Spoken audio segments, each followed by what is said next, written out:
for the corner. Make you drop your phone for the corner. I still beat the floor for your inner. Put down for chest and swear. Say you know they feeling for chest. I bet when the DJ knock out for deck, I know say you don't they carry you go. Carry you go where you know no. For like when I'm go low. Carry you go where you know no. Shalewa when I'm go low. They make you carry me go where no no. But they make me lose control. Shawty walk back control. Shawty walk back control. For like fidi give me the number. Shalewa for like fidi mo fidi Shalewa for like fidi Shalewa for like fidi. One time I be stepping up, I go move my body till I feel I've had enough. Make nobody come and try to interrupt. I dey feel all the moves is not good stuff. Another time I be feeling fly. See I saw the fine boys on they look my side. Me no care about the force where they wanna fly. I go just stay dingy, post to be pride. I wanna dance till I can feel my feet. Dance till I know feet, yeah beat. Dance until you contact it. Dance until you know feet. So put down for chest and swear. Say you know they feeling for chest. I bet when the DJ knock out for deck, I know say you don't they carry you go where you know no. For like when I'm go low, carry you go where you know no. Shalewa when I'm go low. Shalewa for like fidi give me the number. Shalewa for like fidi mo fidi Shalewa for like fidi give me the number. Shalewa for like fidi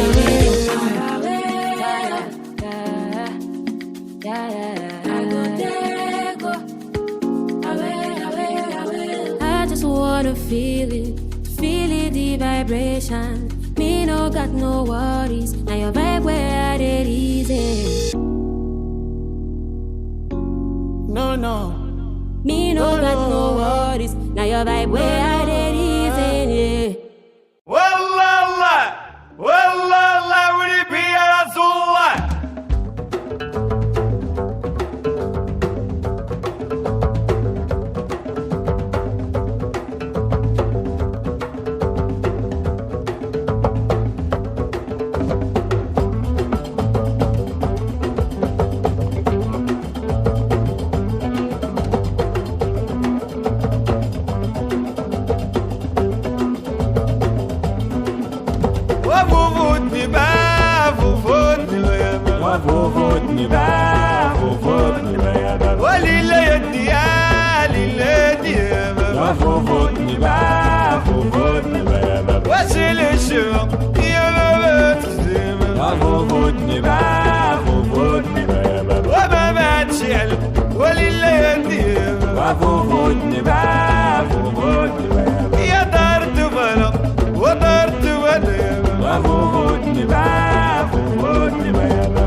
وكله حلو حدا يجيب حلو يا بابا.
واسعل الخرجين يا بالليل يا فوفوت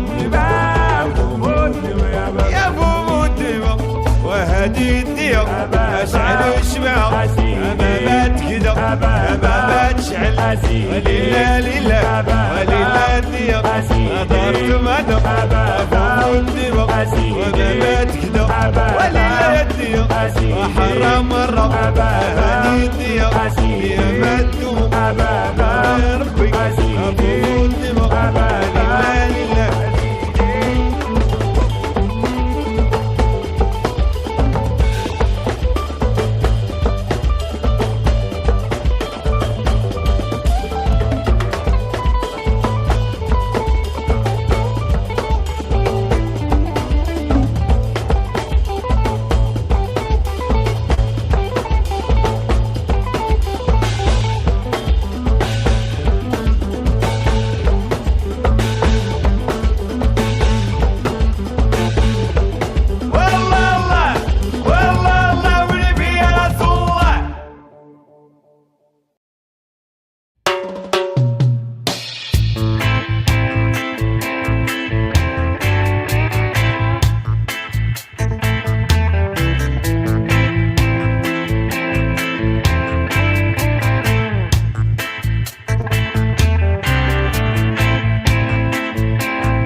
It's time for some hostile therapy.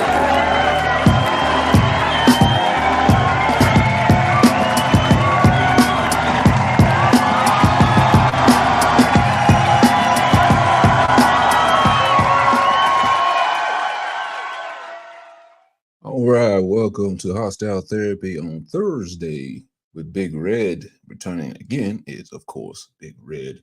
And I see on the right of me is LT, Lord Trent, returning, not canceled so far for the year 2024, back to do it again. They bombing over in Palestine. Yes, he's trying to. He's trying to bomb us off. Fuck them Hebrews. There we go. Yeah, there we go. He's trying to get us off Instagram, Facebook, and YouTube now. To say the least, until we have to expand and go elsewhere and pack our bags and migrate. What's going on, man? Oh, you got the war gear on, like you're ready for war right now. Goddamn right. Yeah, while America was celebrating whoever the fuck won the Super Bowl, while America was celebrating the fact that Taylor Swift won the Super Bowl, she won. President bitch, or I haven't thought of a clever diss for President Biden. President pedophile was working with the Israeli government to stage an attack to bomb at least 1.4 million Palestinians. There's also a genocide going on in the Congo for the cobalt, titanium, and the minerals that are all found in the Congo Congolese rainforest. And but yeah, Usher's streams are through the fucking roof for the same dance moves he's been doing since like I was born. Like he's been sliding across the stage for years. Yeah, it's pretty much the same thing Mike was doing before he passed away. He was doing pretty much the same moves. I know people don't want to hear that. See, that's the thing. Michael Jackson, he performed at the Super Bowl back when it fucking meant something. Back when you actually cared about the teams that were. Because honestly, I've never been a big football fan, so I first I thought we were still boycotting because it's funny that the San Francisco 49ers were in the Super Bowl, but Colin Kaepernick was not. Oh yeah, they quit boycotting when Jay-Z took that over. And that's exactly why the NFL hired Jay-Z, dumbass. Because honestly, the Super Bowl has never been this black oriented until then. Like they had Whitney Houston and Michael Jackson perform, but they was good to throw in a fucking. Has Demi Lovato performed at the Super Bowl? I feel like I've seen Pepsi and Demi Lovato next to each other. I don't recall. I don't think she has that many hits to do a Super Bowl. You don't. That's the thing. You don't have to have that many. Or there was a time I would say in like the 2000s, maybe the early or late 2000s, like 2006, 2005. Like after there was the before Janet Jackson titty and after Janet Jackson titty. BJT, then AJT. BJT, AJT. Yeah. Okay, that's how we're gonna remember the halftime show. Remember when BJT they were so good in the BJT era? Now with all sounds the like police something else.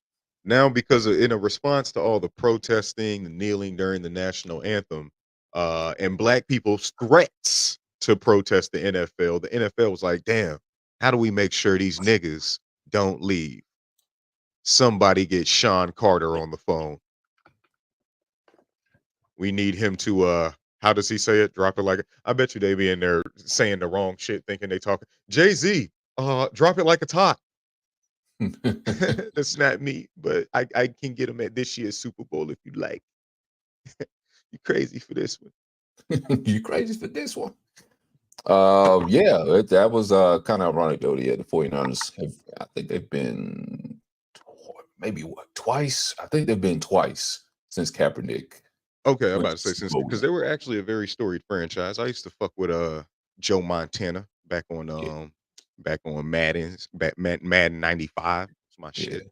But they lost like everyone since 94. They lost with Kaepernick, then they lost the next two. I think with Garoppolo was the last one, was a couple years ago, and then of course this year they lost. And I heard, this is just what I heard, the only reason the Kansas City Chiefs won is because Taylor Swift is dating, who's she dating on the team? Travis Kelce. She's dating Derwin Davis. She's dating Derwin Davis. And She's If Drew you want to Sidora. call it that, I mean, if you She's say Drew Durham Sidora. Davis, if you want to say Durham Davis because they're trying to say that Travis Kelce hairstyle is the first of its kind and a fade. I tell fade has been around since as long as I've been in barbershops and before then, and they gave credit to Travis Kelce for it. I ain't never seen his haircut. I'm about to see what he got. Oh, go look at it, and then you're gonna be like, really? That they just not they gonna name that hairstyle? This hairstyle has been around for decades, probably maybe even close to 100 years. Who knows? I pulled up a damn Travis Jermaine Dorsey, R.I.P. I just pulled up somebody obituary, So I'm sorry for and that dude. I was about to say Taylor Swift dating this young black Negro with dreadlocks. Yeah, no, it's a white guy. I imagine so. I thought so, but you know, my He Siri used is programmed for my demographic. he used to date a black girl last year when they won the Super Bowl as well, and then they broke up, and that's been that's been in the news as well. That somehow she's jealous that she broke up with him actually, and now he's with Taylor Swift, and people be making them compete against each other, even though neither one of them has said anything about each other. Travis, I just seen a picture of him. He looked like a general manager for Dick's Sporting Goods. I can see that. He has a brother too that plays in the Eagles too. They look just alike. I found this picture. Okay. This picture I found the other day was funny. It makes perfect sense. And I say from now on until they do right by him, 49ers aren't going to win anything. And you know what? Good. That is a meme that I approve. I don't even fuck with the color purple. You know that about me. But I do fuck with that man Colin Kaepernick, and I do fuck with calling out hypocrisy. God damn it. And I wish all the ill will on the San Francisco 49ers. I wish all the ill will on San Francisco ain't got another fucking team. I wish all the ill will on the Golden State Warriors. They got a Giants. Oh yeah, the Giants baseball. Niggas what? No, nobody watch baseball. Come on. But fuck the Giants. Fuck Golden State.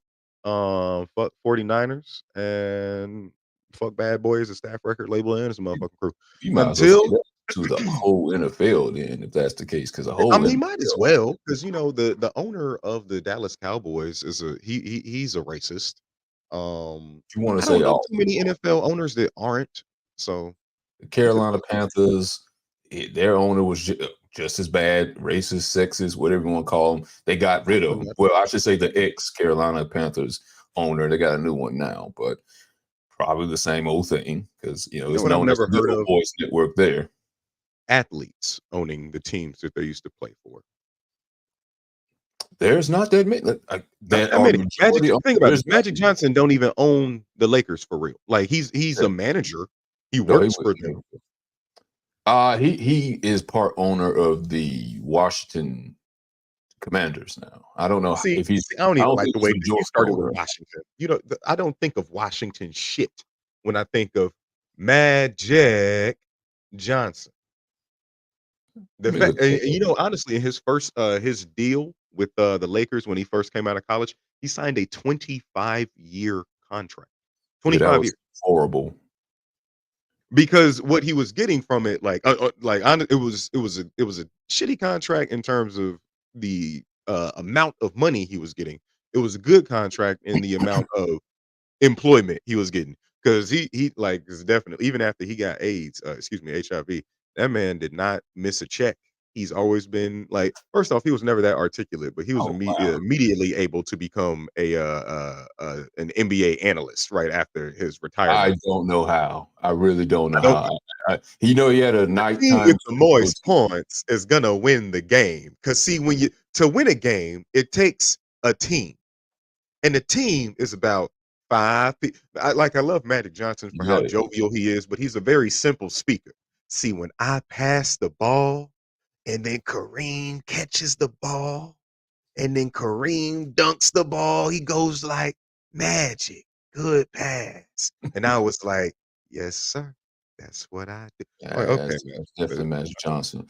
I just looked it up. I was trying to see how much a percentage did he own of the Washington Commanders. No, he's just a spokesperson. No, it's a football team.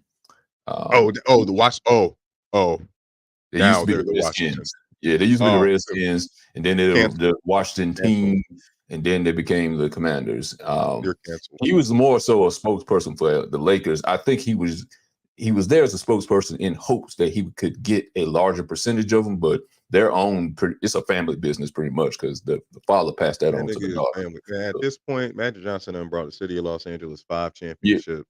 you would think so. NBA, he been NBA analysting for him for goddamn years. Like he should be like I feel like Jordan should own a piece of the Bulls. God damn it! Like if you are a franchise player that brought championships to this team, your bargaining chips should really be ownership of this damn team. Because think about it. Ain't nobody going out and buying Chicago Bulls paraphernalia for the current stars of the Chicago Bulls. There's still motherfuckers walking around with Scottie Pippen jerseys. No, not at the moment, but that doesn't make them profitable though, because there's a lot of teams that are down the dumps and win 3 games a year, and they still make a profit. That's because their jerseys banging. That's because, like, I remember back in the day, sometimes it wasn't even about, like, back, especially back in the day when we was rocking, like, when we, when throwback jerseys came back in style, like, it wasn't even about how good the team was. It was just about, like, how hard the jersey was. Like, you know what I'm saying? Because I was never a fan of the Portland Trailblazers. I don't think anybody was unless you're from there. But back when they had Jason Richardson and he was winning the slam dunk contest, everybody wanted a Portland Trail. Was he on the Portland Trailblazers? Who? Jason Richardson. He won a couple slam dunk contests I back don't in the. think he was. He might have been as a journeyman at one point, but let me say something right quick. Magic. Now we were talking about the old Golden State Warriors. I think he was on the Golden State Warriors. He was on there at one point. But Magic, it was the old jersey. Magic Johnson, we were talking about ownership. How much do you think he owns of the Commanders? Oh, of the Commanders, I'd say 5 to 10%. Anywhere between 5 and 15%. You're very close, but wrong. 4. Wow. Well, he's the face of it. Not the face of it, but he's one of the faces of it. Because black don't crack. Even though this man has had AIDS since as long as I have been alive, he has not looked sickly once at all. So it's always profitable to have a black person. You can ask Shaq about this. It's always profitable to have a black face as the face of the organization, especially if your organization was accused of possibly being racist not too long ago. Washington Redskins, Papa John's Pizza. Both decided to get black athletes to be the face of their organization after their initial white owners were shown to be racist. Let me pop this part in right quick because I know you didn't see it, and actually I didn't see it. I missed this part of the Super Bowl too. You know, most people gather around to watch the national anthem. I did not know that they did the Black national anthem this year. Oh, wow. Which from what I've heard, there's a lot of people pissed about that. Because I don't even know why we said ourselves. Why would we think America would uphold America don't uphold black nationalism? Why would they give a fuck about the Black national anthem? Especially in Kansas City, which is the game wasn't in Kansas. I'm sorry. It was in Las Vegas. My fault. But still. Either way, none of these places. Yeah, but I understand what they're doing because this is part of Jay-Z's package is to get these black artists to be features on the halftime show because they weren't really featured like that in the past years. Back to back to back. Every now and then you get one sprinkled. You know, we've had Dr. Dre, Snoop 50, Rihanna, this year Usher. Jay-Z hasn't done it yet. I'm sure at some point he's going to do it. Add in Jay-Z will do it the year that he can get the New York Giants into the Super Bowl. They're only going to do it when it makes sense. Racism. Hold on. Add in racism, what they put at the end of the football fields, to get people to focus on race or whatever. The Black national anthem. At some point, I wonder if this is going to go down a slippery slope because you right now, okay, you played the Black national anthem. Then somebody else is going to feel like they're getting the short end of the stick. Then there's going to be a LGBT anthem, and then I want to hear the Dominican Republic anthem. At some point, that's what's going to happen because these people are going to get pissed and say, "Well, how come they get to have a national anthem there? How come we don't get something?" I actually don't identify as a human being. I identify as a dolphin. I'd like to hear the dolphin national anthem. That may be the case if things keep going. Maybe a pedophilia national anthem if we keep going this route. I didn't see these, but it was also very interesting. One of the biggest things about the Super Bowl is the commercials that get played during the Super Bowl. Obviously, these are going to be the most expensive commercials They're of the year because they know that the entire, or at least 95% of America is glued to their screens. There were so many stop the Jewish hate commercials. Yeah, Like so anti-bullying commercials, yeah, anti-misogyny commercials, Me Too times up commercials, anti-Asian hatred commercials, when we were seeing during COVID. Now, the thing is, we gotta stop the anti-Semitism on these faux Jews out here. I now remember when they were telling LeBron and Kyrie to leave the politics out of sports. that is And it's true. it's Yeah, it's so funny that, irony in stop. that, right? The irony, the Yeah, irony of stop the Jewish hatred when they were literally pressing a button to murder a whole bunch of Muslims over in Palestine. It's crazy. yeah. It's only if it's out of your interest, then don't talk about politics. Hey, fuck Guarantee. Joe Biden. That's gonna be Yeah, my new thing. My new I my new thing that I'm saying is fuck Joe, Jill, and I Hunter. guarantee you, if somebody wore a MAGA hat while singing the national anthem, nobody would have a problem. I guarantee you. Honestly, the ideals line up. MAGA hat. If you really if you one of them people that tear up when you hear the fucking national anthem, you might as well put on a fucking MAGA hat. Because why do you love this abusive ass country so much? There was You a must lot have of never people been crying. abused by it. There's been a lot of people crying. Now, I don't know any kind of song that made me cry about it at any point. I don't even cry at funerals like that, let alone national anthem. But hey, if it's your journey, then go ahead with it. I ain't mad at you, but I cried during Human Nature, Michael Jackson, Thriller. you cried. Did You you know cried that to song? Human Nature I cried at that. I cried at recently that and 4-page letter by Aaliyah. because Or you actually, was no. wrong I there Care at for that You by age. Aaliyah. I Care for You is the shit that makes me cry. Because you thought about what R. Kelly was doing to her when she was singing that song, or when he wrote that song for her. Yep. I honestly, I shed a little tear knowing that damn, you was only 15 and this man made you Mrs. Kelly real quick. Yeah, got to know That real quick. wasn't you wrote a 4-page letter. He had you sign a document in one spot and now we married. Now, yeah. Not ironclad, obviously. Seems like you're ready to be a teenage wife. We'll see. All right. There's a couple other things that happened. Are you any kind of fan of Taylor Swift at all? You know any? I know one Taylor Swift song. I think it's called "Shake It Off," and I only know that because I'm like, so y'all just gonna let her steal Mariah Carey shit like that? Could they Oh, start and playing the on the "Look What You different Made Me radio? Do" shit that she ripped from Beyonce. They started playing that song on the R&B charts or hip hop charts or something. They would. Uh, I Oh, think they did because she got a lot of flack for they they probably start did. playing her songs on R&B radio stations, kind of like Beyonce's trying to do a country album, and some stations weren't playing her album on their country stations because for whatever reason, black, or they didn't think she was doing country music, Black, or one of these two, one of the black. three. Same reason Simple. they didn't want to play Lil Nas X. Black. That might have been because of the gay stuff too, but They maybe. ain't even know it. When Old Town Road first came out. Nobody knew Oh he was gay. yeah. Nobody knew. He fooled He everybody. literally, he didn't get exposed. He literally just confirmed it himself. It's like, yeah. By the way, I'm gay, y'all. Yeah, and do y'all know what that song was about? Yeah, y'all danced to Right. that. Yeah, Mhm. yeah. Niggas didn't want to ride horses no more because they thought. Everybody And it's was. so funny. It's like everyone was singing the song, nodding their Yeah, head. It's fun. It's fun. And then he comes out and says he's gay. And so what was y'all riding then? Nick, you was riding it anyway. How about that? You was riding it before you knew he was gay.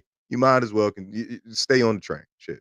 everybody was taking showers in Clorox, hot Clorox at that, after hearing it, knowing what the song was about, and didn't know who he was. Like, I can't like Lil Nas X anymore. Damn it, go back to the old Nas. Let me go listen to somebody that's talking about murdering. Right. Speaking of murdering, shift the conversation a little bit.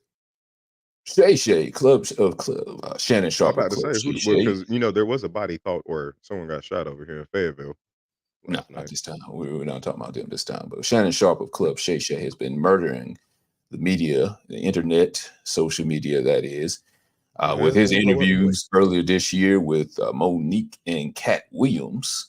Mhm. And most people will say that's a good thing because he seems like the top media personality. There is it now, but it seems to be create to me more division than anything. I mean, kudos to him becoming the next Oprah. Or some people say, I saw I this don't picture think today, anybody and I wants said, this to seems a very be uh, the next Oprah. this picture seems very relatable to him. I saw this, and somebody said this is what he's turning into, the next Wendy Williams. Um, and I don't it's know if that's a terrible picture of Wendy Williams or I'm just mean to Wendy Williams both. because don't do my Uncle Shannon like that. You ever remember that terrible 90s, late 90s TV show Animorphs? They had book series and shit. It was about a Right. group of kids that could turn into animals. And they were always on the books or the toys, it was always them, and then they face becoming an animal and shit. That's how it looked. Um, I don't think anybody can turn into what Wendy Williams is because her career was because let's be honest, on some real shit, Shannon Sharp is an established NFL player. Wendy Hall Williams, of Famer. she might have degrees. She might have degrees. But her whole career was literally built off of being the gossip girl. Like this is That's something kind that of what it Shannon is seems kind like of this just year. hmm? Shannon's not necessarily gossiping, but he's bringing the gossip out to where people are talking, and it's bringing, I think, more division than anything. I mean, I that's his can see job, why you though. say that. I can You see know, why you say that because I don't think there's anything positive to be done. Like, well, with breaking down the interviews, I honestly feel like Monique's interview was more necessary of an interview than Kat's. Kat seemed a little more personal because we know he doesn't like these yeah, people. We know he has problems with these people, and there might have been some embellishment on his part. But I get it. You're coming to defend yourself, or you're coming in a place of defense because you felt like there were people on here previously that had your history incorrect. yeah, So I think that was more divisive because whereas, yeah, a lot of these celebrities and yeah, a lot of these celebrities and comedians that we look up to or they are gatekeepers. They are in a sense the ones that, give the okay for the higher ups to say, hey, this is a good one. They from our camp. You can give them some work, but they also don't elevate us or allow us to I, elevate I past just agree being with good that. workers and shit. And I I do agree. appreciate Kat for calling that out. I do appreciate Kat for saying these people y'all hail and worship white men that's touching on them, and that's why all of this shit is happening. But we know See that, there, you right know. there. That's the problem I have right there. That's the Mhm. problem. What you mean? Eric Spears is a comedian that talked about this. And he talked about, yeah, you're speaking on all these people, Mhm. man, and the us, but what's it going to change in the end? Yeah, it's the hot topic right now. We're going to talk about this for, actually, we already moved on from Cat Williams because we're on Monique now. He's the Mhm. hot topic right now. We're going to find someone else and we're going to forget about it. What's going to change in the end? And really, is he hitting the root of the problem? Are we the root of the problem? Are we just putting a band-aid on a sore right now? And that's what I feel like he's doing. And then Mhm. I've heard people complain and say, well, y'all don't get mad when Vlad does this. And I said, okay, that's a strong point, except, and yeah, some people do get mad, but to the extent no one comes at Vlad at the same vitriol that they come at Shannon Sharpe, that they've come at Monique, and that they've come at Cat Williams. We're fighting amongst ourselves, but we're doing nothing to Vlad. We're still going on his couch. Nobody, Because Shannon Vlad Sharpe, money's still good. Like, that's what's so funny. Like, yeah, like, so many people I do hear that a lot that, "We know we don't say nothing to this is because nobody is being forced." What's up with you, Drew? what's Nobody is up? being forced to sit down on these couches and talk to him. Like, you're doing this because you want exposure. You're doing this because you have something to promote. You're doing this because you want to be a trending topic or you want to be relevant. Same thing with a Vlad interview, same thing with Club Shay. I feel like to get to Monique's interview, I feel like hers was more poignant And it speaks to what you were saying, that that's the reason Monique hasn't received justice or received the proper due that is due to her, because the bigger problem isn't the fact that it's Steve Harvey and Kevin Hart and Ricky Smiling gatekeeping. The bigger problem is that it's these record executives, the white people whose names that we forget are actually in charge, that are signing their checks and coercing them into doing this kind of thing. It's the higher up black people like the Oprah Winfreys that are making it, that are allowing this shit to happen. Like I appreciated Monique's interview because she said the names of executives. She said the names of people behind the scenes, not the stars, not the celebrities, not the people that we can immediately find on social media and flood their comment section. She said the people who are in charge of getting these films and getting these shows produced and spread out to people, because that's where the problem actually is. We don't control the vehicles in which to exploit ourselves. We don't control, we don't have complete creative control over our narratives. 50 Cent is only allowed to have so many shows on Showtime because the only kind of black programs they want to show are heavily involved with crime or heavily involved with drama or some type of scandalousness. Same thing on Viacom CBS. I find it so incredibly ironic that one of the biggest shows on TV is Love and Hip Hop, and it's not even on BET. Not yet. I mean, Not they yet, own but they're they're owned never by gonna have it Viacom, so I mean that's because the it's same thing basically. VH1, Viacom, VH1, BET, and MTV, basically same production but company. Love and Hip Hop brings VH1 too much, like specifically brings the executives of VH1 too much money. And they don't want that money going over towards black entertainment television, even though this is literally black entertainment. It's quote unquote love and hip hop. Like same reason Wildin' Out hasn't found its way to BET, even though that was literally keeping the doors at MTV2 open for a long ass time. Nick Cannon has brought so much money, so much value to Viacom CBS. How much of Viacom? Hmm, Of course, The, he's always getting a damn show. Nick Cannon is Viacom CBS's Steve Harvey, meaning we'll give you a lot of employment, but no ownership. You can work, even but you Steve can't. Harvey lost his show after a while, though. I mean, he lost his show to Kelly Clarkson after a while. He couldn't keep that on airways, so he had to go the social media route with his show.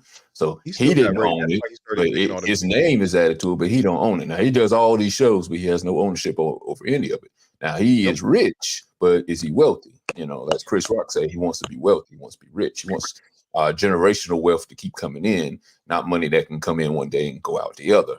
Now, back to Shannon Sharpe and his show again. It would be okay if he could just do his show and it wouldn't cause division amongst us. It seems like that's what it's doing. You know, like I said, Vlad does the same exact thing. And, you know, I don't mind Vlad doing the same thing because we got hundreds of podcasts to do the same thing. They interview people and they talk about, you know, beef with other people, killing people, Yeah, we've whatever been doing like that for that. years. And, you know, people talking about Vlad says things that get people put in prison. Nobody makes you go to prison. I mean, nobody Yeah, makes you no say one. these things to put you in prison. You do it on your own. But it's just like a lot of crimes that seem to be committed within our community and no one touches the other side. No one goes at Vlad like that. Like I said, there's a few people that say stuff and like, well, we may not go on his show. That's about it. Shannon Sharpe just got into a beef, even though it's settled now with Day Day, Mike Epps, where Mm-hmm. they threatened to come to Little blow. He said, dumbass. next time I see you, I don't know if this is Memphis when the next All-Star game is, but he said, next time I see you, I want to see if you got that same energy and threatened to throw blows with him. And Mike Epps pretty much responded like, I don't fight, I shoot. I'm like, well, Okay, and see y'all that's don't do okay. that to nobody else. Why would y'all do that to your own man, your own brother? And Why would why you do would you that? even say that, Michael Epps? Because when you not Well, he holding the said it in damn gun, yes. code. He said Hmm? it in code, but we knew what he meant. Why? But still, because guess what? Not only do we know what you meant, there are literally people that are trained and paid very well to know what you mean. They're Yeah, called the Federal Bureau of Investigation. So when or if something actually does happen to Shannon Sharpe, guess what they gonna do? Overanalyze that damn video of you saying you had a problem with them. They do this to us all the time, and we get caught in the same tracks of it. Like we be telling exactly. ourselves, "Oh, well, I'm just dissing the nigga on wax, or I'm just talking shit about him in this interview." But if something were to happen and you didn't truly want this person to die, you're gonna be very hard pressed to prove that against the jury of your quote unquote peers. I you're right. No one makes these people sit down with Blab. They get paid, like, and not even well. Blab offered these niggas like $2,000, $3,000 at the max. They just need it. They need it. They don't start talking shit about it until they've gotten relevant enough to where they're getting checks from other places. Now they don't have to go to Vlad. Because a comedian I'm a very big fan of is Godfrey. I think he's very hilarious. Yeah. He We used to be both on have the Black too. same. Yeah, we both have the same sun sign. He's a Cancer. I'm a Cancer. I fucks with him. Him But and he Lord used to Jamar do a used to be lot. on there. Him and Lord Jamar used to go up there on Vlad. A lot. Thank you. Lord Jamar is another one that, and I'm glad that they finally got to a platform of their own to where they don't need to go to Vlad and sit down and talk and be asked questions about. So, Lord Jamar, I heard that you don't like white rappers. How do you feel about Eminem? Oh yeah, yeah. Like, so Godfrey, I heard that you're Nigerian. How do you feel about Ghanini, people from Ghana? Like, I saw them, like, they have several dozens Vlad interviews, but now Godfrey has his own podcast. It's doing pretty well, so you don't see him on Vlad. Lord Jamar has his own podcast. It's doing pretty well, so you don't see him on Vlad. And even though I do appreciate what they do with their platform now, y'all was on there on Vlad talking about, oh yeah, Puffy and oh yeah, I know this about this person, and oh man, that shit is crazy, and I can't believe I'm gonna tell you this, Vlad, but you cool. So I hate when motherfuckers like Boosie used to be a good one for that shit, like really sitting on there used to talking be. about He's all this still up hood there. shit. All this hood shit. Boosie, you was in jail for like 10 days. I thought Boosie was really gonna be one of them murder niggas, dude. I never heard him rap. All I ever heard was people say free Boosie. Like I didn't even like I knew 2 songs, and the third song is Free Boosie, and it's just a chant. But for you to not like snitching, the self-snitching that every black man that sits down on the Vlad TV program does is ridiculous. Like the baby was on there talking about the shooting he had at Walmart a couple of weeks after he shot a nigga at Walmart. That's what I'm talking about. It makes absolutely no sense. But At Walmart. people will. That's the most they'll say. Vlad's the feds. But when we have a show like Shannon Sharpe, Club Shay, we up here are fighting ourselves amongst ourselves. How many celebs? I mean, I can't even count how many celebs have been that pissed off on Vlad for things people have said on there, and the amount of time it's been on versus the last 2 months. Not even I a think full Vlad is more protected. How? I think Vlad has connections because he's Russian. I think I mean, Vlad has I connections get to that Russian part, but I'm talking about not even just Vlad, just the people who are on Vlad. Like say D.L. Hughley, he's had conversations about people said incendiary remarks up there, but nobody has come at him, I don't think, as hard as some of the stuff he had said on, well, not as said, but Monique has said about him on Club Shay. And let me get Andrew in right quick because we haven't given him a chance to say anything yet. But what do you think about it, man? Do you think the interviews with Club Shay, I even hate to say that because that sounds so crazy to say Club Shay. But do you think that his show has done more harm than good? It's done both. You think it's done both? Okay, tell what your reasons behind that. Okay, I said it does harm because the argument and stuff, but it does good because at least if you're gonna beef with your own people, at least let your own people get money from it. Mm-hmm. That's the way I feel about it. If I got a beef with another black man, at least me going to a black man addressing it, he gonna get money off of it. Mm-hmm. Instead of going to Vlad. But the thing about Vlad, I think about Vlad, some of the stuff, Vlad actually edits them before he don't do like a live or like do it in its entirety. Vlad edits them. And some of the rappers actually had told him like take that out on the interview. Take certain things out. So like Vlad edits them. There's a lot of stuff on there that he edits out. So that's why Vlad don't get the pushback as much as Club Shay. Gotcha. Okay, that's a good point. I didn't even think about that. Yeah, because Club Shay is like live all the way through, and he doesn't, make any cuts. That is a good point. I've never seen a 2-hour-long Vlad interview. Like they have them in their entirety. They do have them, but yeah, those aren't the ones that people like watching. Yeah, they like the clips. Cause they certain rappers that actually they actually pulled up on him and told him like, you gonna take that out. Mm-hmm. Shit, I would. Goddamn. I mean, yeah, and I forgot. Yeah, he even interviews, yeah, of course, rappers, but he's even interviewed people like Sammy the Bull, people who were in the mafia at points. So he Vlad a dirty interviews nigga. very dangerous people. He be interviewing fucking baby mamas. I don't know how many times I've seen him interview Nas's baby mama, the one that slept with Jay-Z Yeah, and is referenced on Super Ugly. And you literally only got her here because. So, how did you feel when Jay-Z referenced you on Super Ugly? yeah. Well, he'll interview the people that no one else will talk to. Yeah, and I think part of that is just that part where people are still curious about those situations. Yeah, it's like go ahead. Even with they had Tekashi 6ix9ine baby mama up there. Yeah. They had the chick that accused Tupac of rape. Yeah, I was just about to say that. Yeah, go ahead. Yeah, I was about to say that. So it's just like, it's one of those situations where people are curious about all sides of the situation. So it makes sense why Vlad would get him up there. It's actually a smart move. That's why I hate Vlad. I'm sorry, go ahead. It's actually a smart move to get them all on there. It is because especially for the situations, especially like that 6ix9ine situation where everyone wanted information on things that happened in the past, like that Tupac situation. People always want to feel like we're uncovering new evidence or something, or we're getting some type of new information. So Vlad, he's always been one of those sources. Hey, you said that you're connected to so and so from this situation.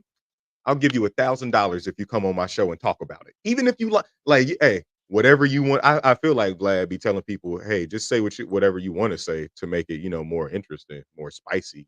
I really feel like he's a Maury Povich ass motherfucking, I'll pay you more depending upon how spicy it is. And if we get a lot of clicks on this video, I'll keep bringing your ass back, Boosie.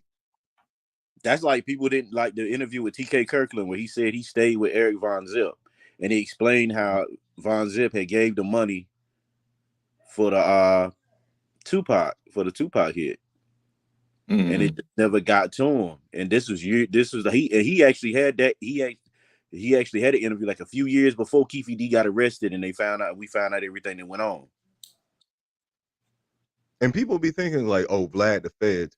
I think the feds have a YouTube account. I'm gonna be honest. I think the feds just have access to internet and can watch the interviews that y'all willingly sign up to do on Vlad TV. Like I don't think Vlad is sitting there with a wire on while you're already allowing him to record you talk about this street mess. Like, but nobody takes accountability. That's what it kills me. It's like they're babies. It's like, why would you go up there? He's the feds. You should be saying stuff like that. It's going to incriminate you. You know how to be quiet. Especially if you're in the game, if you're in the crime game, and you're not supposed to speak on whatever you do, you know not to say stuff like that. That that's going to be broadcast on YouTube to millions of people. You're not dumb. Take some accountability for yourself. I'm sorry. I follow the code of one Dwayne Carter. Real G's move in silence like lasagna. If you're really a gangster, I've never known gangsters to sit in front of cameras and describe all of their gangster activities. Like from any old mafia film I've watched, Godfather, fucking Goodfellas, any black and white mafioso film, they don't openly discuss their criminal activity, even with other criminals. Like it's just you move in silence, and the fact that our celebrities, they're literally only relevant when they're telling us about something scandalous, something dramatic as our comedians are doing now, or when they're talking about some wild shit they did, some wild crime they committed back in the day. Because isn't that where has Cardi B ever been on Vlad? Is that where we learned that she used to drug niggas? She started off on Vlad a long time ago. Yeah, she was on Vlad. Is that where we learned she used to drug people and steal their money at? Yeah. I don't know if she said that on there, or if that was an interview somewhere else, but yeah, I mean, even if she didn't say it there, wherever she said it at, the fact that we know it's public knowledge, it's public domain knowledge now. That's a confession to a crime, and it's for her in her genre. It's something that she can rap about now. That's what we make it like that, and that's why these artists show up here. And even though they're years past their past being in the fucking projects, having to do this for money, they still love to show up. Yeah, man. You know what I'm saying? Vlad, hey, look, just because I'm free don't mean I ain't still out here packing up them things. It's like, but you just made You just beat a try. Like, I can't wait to see what happens when Young Thug, when Jeffrey Wright or Jeffrey, Jeffrey is his name Jeffrey Wright? Jeffrey When Jeff Williams. gets Jeffrey Williams, I can't wait to see what happens when he gets released. You know what? I'm surprised that Gunna ain't sat down on Vlad yet. No, he's not. He won't. Why not? Why not? Everyone calling you a rat for some damn reason. And that, I thought that was funny. Like, people are calling Gunna a rat. It's not like he snitched on Young Thug. It's not like he said Young Thug did this. He just said, I wasn't a part of anything that y'all are trying to accuse me of being a part of. You have to look at it like you have to look, but I think the thing is you look at it like they had the mob guy talking on there, and he said taking a plea is the same thing as snitching. He said because in the mob, if you took a plea, you got killed because you should have fought your case. In the mob, I can totally understand that, but YSL is literally sitting in court telling the prosecutors, we are not a gang, we are not a mafia, we are not a mob. We are just good friends, good buddies, good pals. So if that's the case, you should literally follow the Daniel Hernandez method of things. Honestly, Judge, I'm a good kid. This is just for my image. It's just to further my career. Like, your name is Jeffrey. Your name is Jeffrey, and you have an album titled "Sex" with you naked on the cover. I don't think a plea, and I get it in the mafioso mindset, but these are entertainers.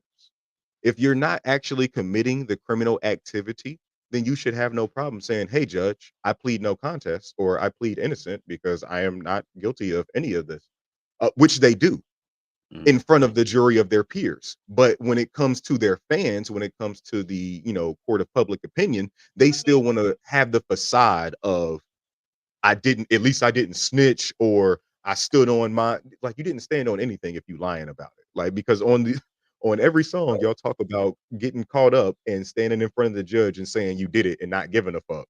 But every time y'all actually get caught up, you in here fighting for your freedom, you lying about the shit that you said was true on your records. Like, it's a big contradiction that we always face when our celebrities get arrested for the things that we kind of made them popular for talking about. True. But it's weird to say free YSL when these motherfuckers actually shot up Lil Wayne's tour bus. We would be saying RIP if not. If justice didn't come in, we would be saying RIP to one of the GOATs. But we do have a feminized culture, so it's understood why we get the shit we get where people be snitching and people be telling their business online and all that.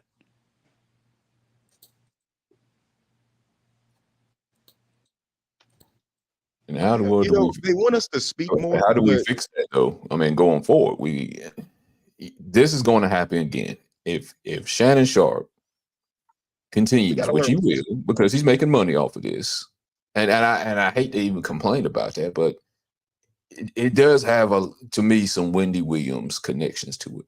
Although he is not going out there and spreading the rumors, he's just letting these people talk. I don't see how this really helps when he puts these certain people up here. Like when he had an interview with Country Wayne didn't talk about anybody but really himself. He told his life story.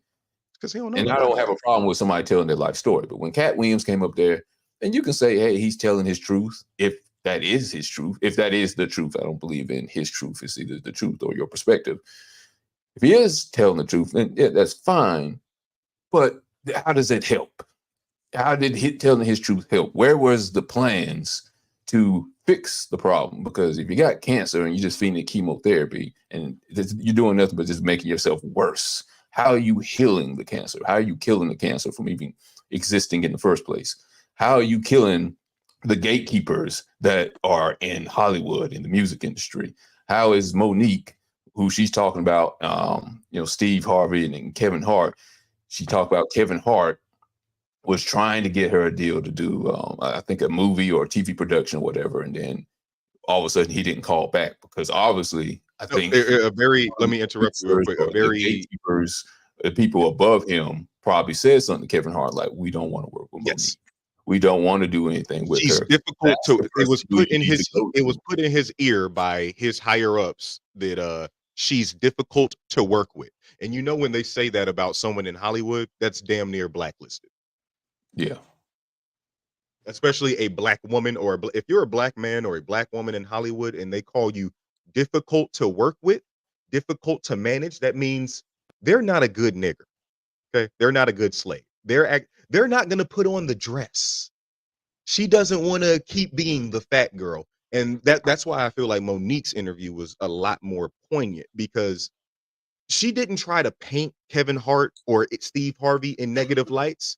She was able to tell her truth while still giving these people props. She said, Kevin Hart gave me money when I really needed it. I paid him back with interest, and he did go to bat for me to help me with this. But the larger problem at hand is the people, the white people, the executives that he works with.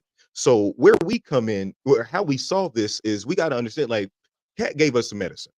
You know what I'm saying? Katt gave us medicine. Monique gave us a good home remedy. And if we are so sick and tired of our celebrities, feeding us the same regurgitated bullshit, instead of, like, it's like we get sick, and instead of actually changing our dietary habits, we just try to go get that medicine real quick. Like, instead of saying, okay, well, if they're actually behind these nefarious, if Oprah is behind all of this nefarious shit, I'm gonna stop watching the O Network. I'm not going to go watch Color Purple again. I'm going to end my subscription to O Magazine. I'm going to stop financially showing my support towards this person who is not supporting our community. We don't really take it upon ourselves to do that. But yeah, that's what we're not going to stop doing it, though. That's why I said, what good does this actually do? People are just, this is really what gets on my nerves, really the most, is, again, these are their opinions, because we can't factually prove everything. There's some things we can prove in the interview that were factual, but we can't prove everything is factual. And when people say she ain't never lied, or they say he has never lied, just say you like them better and you like what they say better than what the other person. Yes, I agree with that. Even a criminal can say something right every now and then, or he may speak the truth all the time, but just because he has a bad character doesn't mean he never tells the truth. Nobody is all good and nobody is all bad. We got to come to that realization, because I look at it like this, like on Katt Williams and Monique, we were very quick to cancel and cut off Ari Spears and Tiffany Haddish over a perceived sketch, or a perceived pedophile friendly sketch. Meanwhile, you still have a large amount of black people saying free R. Kelly. Yeah. So do we care about pedophilia, or do we not care about pedophilia? Because it seems like y'all care about it because you don't like Ari Spears, you don't like Tiffany Haddish. So pedophilia, when they make fun of it, is bad. Y'all shouldn't be doing that. Ew. But R. Kelly, a person we love too much. As I say, you see how quick that story went away with Tiffany Haddish and Ari Spears. Now, they're kind of back on their side now. Maybe not so much Tiffany Haddish, but people love Ari Spears again. He's on Vlad TV. There's a lot of interviews up there. He's talking about this. He's always on Vlad TV. The only reason people came for him is because he called Lizzo fat. Yeah. I mean, they were more mad about that. They were more mad about that. Yeah. They were more mad about him calling Lizzo fat than the actual skit. And people only dug up that skit to try to paint him. Oh my God, no one should be laughing at you because you think skits like this are funny. And that led to a cascade of people being like, oh, cancel him. He making pedophile jokes. But it's like, he didn't write the skit. Some Jewish writers wrote the fucking skit. He is an actor. She is an actor. Like, y'all can't separate the things that people do when you already wanted to hate them. Nobody liked Tiffany Haddish to begin with. Everybody thought that she was just an industry plant placed in the game by Kevin Hart because you got a friend that's famous, so now you famous. So it was easy for us to be like, well, fuck her. She a pedophile too then. But it's like, y'all are ignoring the fact that this skit was pointing out how some of y'all children or some of y'all ended up getting molested because you had parents that left you in a situation like this. That's real. I wish Preezy was here so that she could be saying, that's real. That's real. How come we don't want to see that? We love watching all this other trauma shit, but y'all don't want to see shit like that. I'm still trying to understand what's the whole problem with somebody telling the truth that Lizzo was fat. Like, what the hell? Oh, you can't say that. You can't hurt them girls' feelings, man. You can't because tell that's them how to mean. feel. We're body mean, positive to You women. can I don't shame care. men all the time, but you can't shame But women. that's my whole thing is like they got to the point where they trying to get men to accept anything. You can't say they fat. Like I got on TikTok and they trying to say if you don't want to be with a trans woman, you're transphobic. Oh yeah, I've seen videos for that. They have a whole live about that. And yeah, that makes me feel like, so who do you want me to try to please? Because if I am sexually and romantically attracted to women, I don't give a fuck if you, a woman that I probably don't even want, is like, that's really weird. Hey, if you wouldn't date someone that's not me, you're fucking like, why do you care about who I would date if it's not you? I get that all the time. It's Right. like, You can't have certain types that you want to date. You have to date everybody. Man, I'm gonna have a certain type. so it's like a man is transphobic if he doesn't want to date a trans woman. So what is, and you know what? We don't have enough women on the show. We don't even have any women on the show for me to ask this question. If I asked it, it would just sound like the He-Man hating woman's Don't love. Like assume our He-Man gender, LT. Don't assume our gender. Come on now. Oh yeah, my bad. My bad. There you go. Oh Yeah. damn. I wasn't even trying to get canceled that time. It's just shit. Wouldn't that be something that'd be the thing that gets you canceled? Nothing else. Literally just the ignorance of which I misspoke in. But it's like, and you know what was funny? You know, there is I literally just saw this article probably a couple hours before we got on. In Florida, obviously, they sent home permission slips to kids' parents, and they needed a signature from the kids' parents to say it was okay to teach them Black history shit. And a lot of people were like, so why do I need to give y'all my permission to teach my child Black history, but y'all didn't need my permission when y'all were allowing cross-dressers to come to the school and read my children stories at story time? Oh, there's a bigger issue with that when it comes to teaching the Black history. It's not necessarily just teaching Black history. What a lot of people fail to realize is that when they come in, they want to teach critical theory, not critical race theory, but they want to teach critical theory. Critical race theory is just their way of trying to teach critical theory. And when people push against it, they're like, oh, so you don't want to learn Black history. That's what they convince you. That's where a lot of people, that's where a lot of the pushback is coming from. It's not that they don't want to teach Black history. It's that they don't want to inject the socialist critical theory with the feminism and all that stuff all in it. So they just and this is happening in Florida. So they also this is happening in Florida. So they also, on top of everything you said, they still don't want to teach Black history. This is a state that is trying to rewrite the narrative history of Frederick Douglass. They're trying to rewrite him from an abolitionist to saying that actually some of the presidents were really good people. Like they literally just appropriated Frederick Douglass for a kids' educational cartoon. We talked about it. Oh yeah, we talked about that. Yeah. And that's so what Florida is wilding. Florida is but wild. I mean beyond Florida, like you got to think Florida's like Australia where they got all them crazy animals and stuff.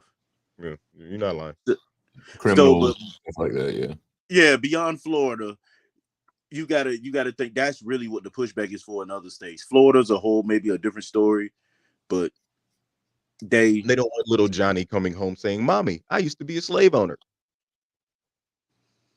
Well, not really that. I think in Florida, yeah, but in other states, it's more like, "Mommy, we are all oppressed, or we shouldn't participate in capitalism. It's just some crazy stuff." Yeah, well, that I understand what you're talking about. We talked about that one time, and from one perspective, it did. I think for Black people, because like I said, some parts of Black history I hate that are taught because it just all it does is reintroduce trauma, and then all it does also is tell you that unless they change the way that they act towards you, then you cannot succeed. So we stay blaming them, even when anything goes wrong, we stay blaming them and not looking at us when it's us that can actually help us get out of the predicament we're in. Yes, there are hurdles. And there could be hurdles in our way, but that doesn't mean we can't jump over them. It may slow us down compared to them. That doesn't mean we can't jump over them. That that's why I hate these slave movies. I hate Roots being played over and over again.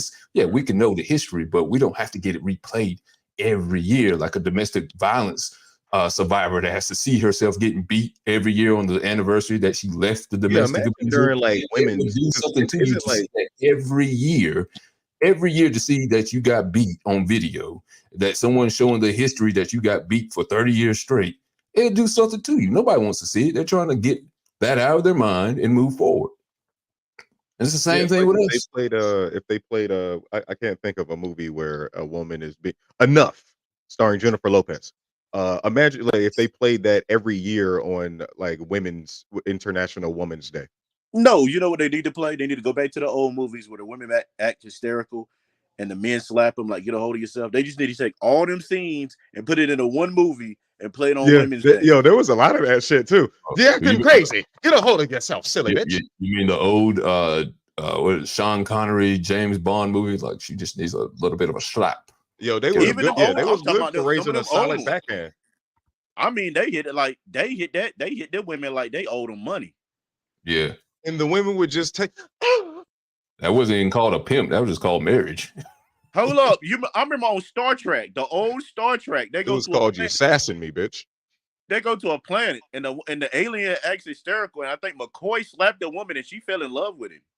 Oh, right after the slap, she's like, "Oh, daddy." I was like, "What the hell?" Daddy, wow, really? That's how it works. And you know that happens a lot. We liken punishment and some type of sexual dominance to mommy, daddy, and for America been doing this to her people for a long damn time. America has been a very kinky, dominant, abusive stepmommy/stepdaddy. Well, I mean, we are, but it's like throughout history, a lot of different cultures have been probably more kinkier than us. I mean, we're a culmination of all of that. That's the thing. America is truly the new world, and it's only the new world because it's finally a combination of people from all parts of the old world. You got Greeks over here, you got Romans over here, you got Arabs over here, you got every type of Asian over here. There's Hindus over here, and there's Native Americans, there's Aboriginals. So America is literally one of the only nations, I would say, because we are a continent still, North America, but only nations that can really say we have a little bit of everyone over here. Now, I think America has lost their way and abused that over time, obviously. Like, and it's like that because America is a corporation. We make or America makes money off of its people. Because if you like always, you notice how we're always in debt. Like they're always talking about our debt, our national debt, and it's like y'all was probably born. The nation was in debt. I was born. The nation was definitely in debt. Like I got nieces and nephews. They was born. The nation has been in debt, and it's so weird because we always hear about our celebrities getting paid millions and millions. They dumping off trillions over in Ukraine. They funding wars over in Israel. So how are we in debt? And it's because the people, our people, because we're from all over the world. Our connection is to America, so we don't have that soul, especially us as Black people. We don't have that soul connection to any nation, so we haven't been able to build a foundation of which we can say no. This money or the products and the resources that we made, that we generate, that you sell to the rest of the world is ours. Like Jewish people, hey, what's up, Jews? They don't get exploited, not no more. Not ever since they got freed from Egypt. They don't get exploited no more. They make sure, hey, if a Jew is behind this, with not only is a Jew on the writing staff, the directing staff, is the stars, they're also owning it so that my children can own it, so that their children can own it, so that we never have to enter into this business in the same way as Black people and other minorities do. Pretty much as just high paid slaves. Yeah, you see what they just did to Kanye, right? I did not. I heard he's back, which I didn't even listen to the new little song he got. I saw he put his daughter in the video. I saw people. Yeah, he got a whole album. The whole album came out. Was it Monday, Super Bowl night, Monday morning?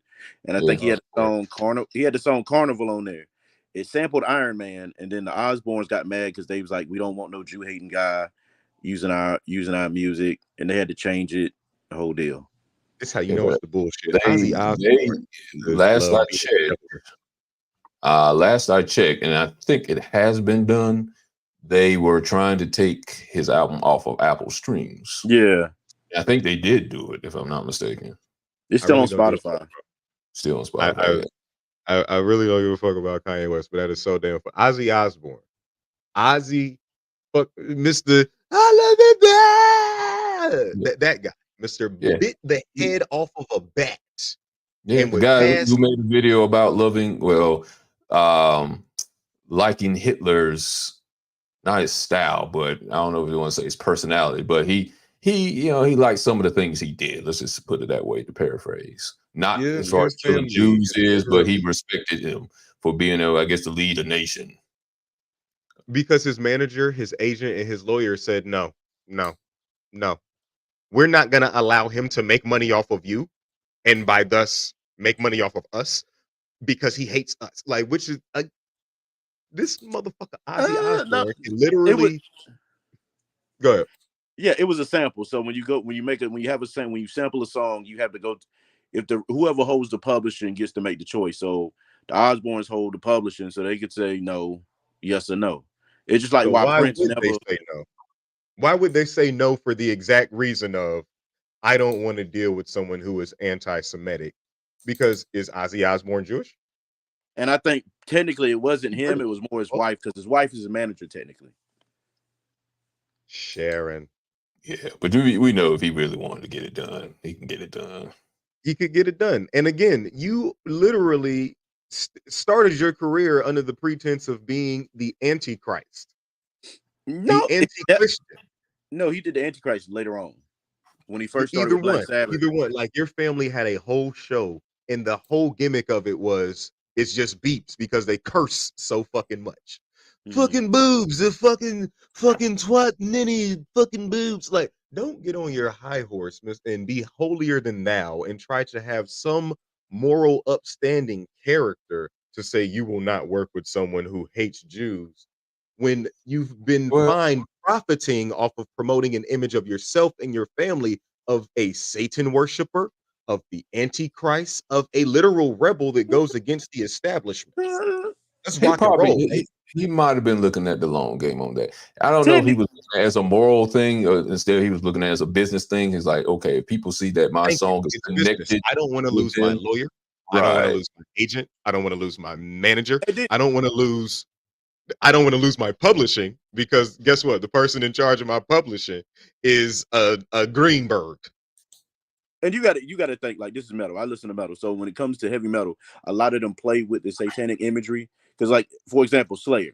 You listen to Slayer, they have pentagrams on the albums. They talk about raining blood, but the singer, Devil Children. the singer is a Catholic. He practices Christianity, Catholic. Mhm. They just play with the imagery. It's like a lot of rappers. Since we now talk about Illuminati, rappers also play with the imagery. Oh to yes, fuck very with much. people. 36 So I months. think I love so it. when we go look at somebody like an Ozzy, they play with the Satan worship because I think metal because you got to think on some with the exception of like the Scandinavian countries. Scandinavian countries take it to a whole new level. Like the metal from there, like the black metal and all that from those countries. Yeah, them Oh yeah, fools actually they burn. love it hard. They That's burn really churches the and coldest level. everything. They burn churches and everything. So it's a whole different 5% ball game with Norwegian. them. Yeah, yeah, they burn churches and all that. So when we Oh go yeah, like over here, because Norwegian people, Scandinavian people, they're some of the last people to hold on to their pagan roots.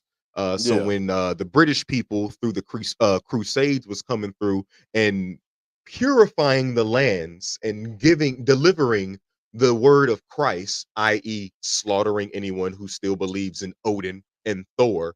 That's what. And but the the Norwegians, they were still holding hammers, still out there. Nah, son, I'm still out here banging my axe for Thor. I'm still well, out no, here banging this it hammer wasn't for Thor. even that. They spread out.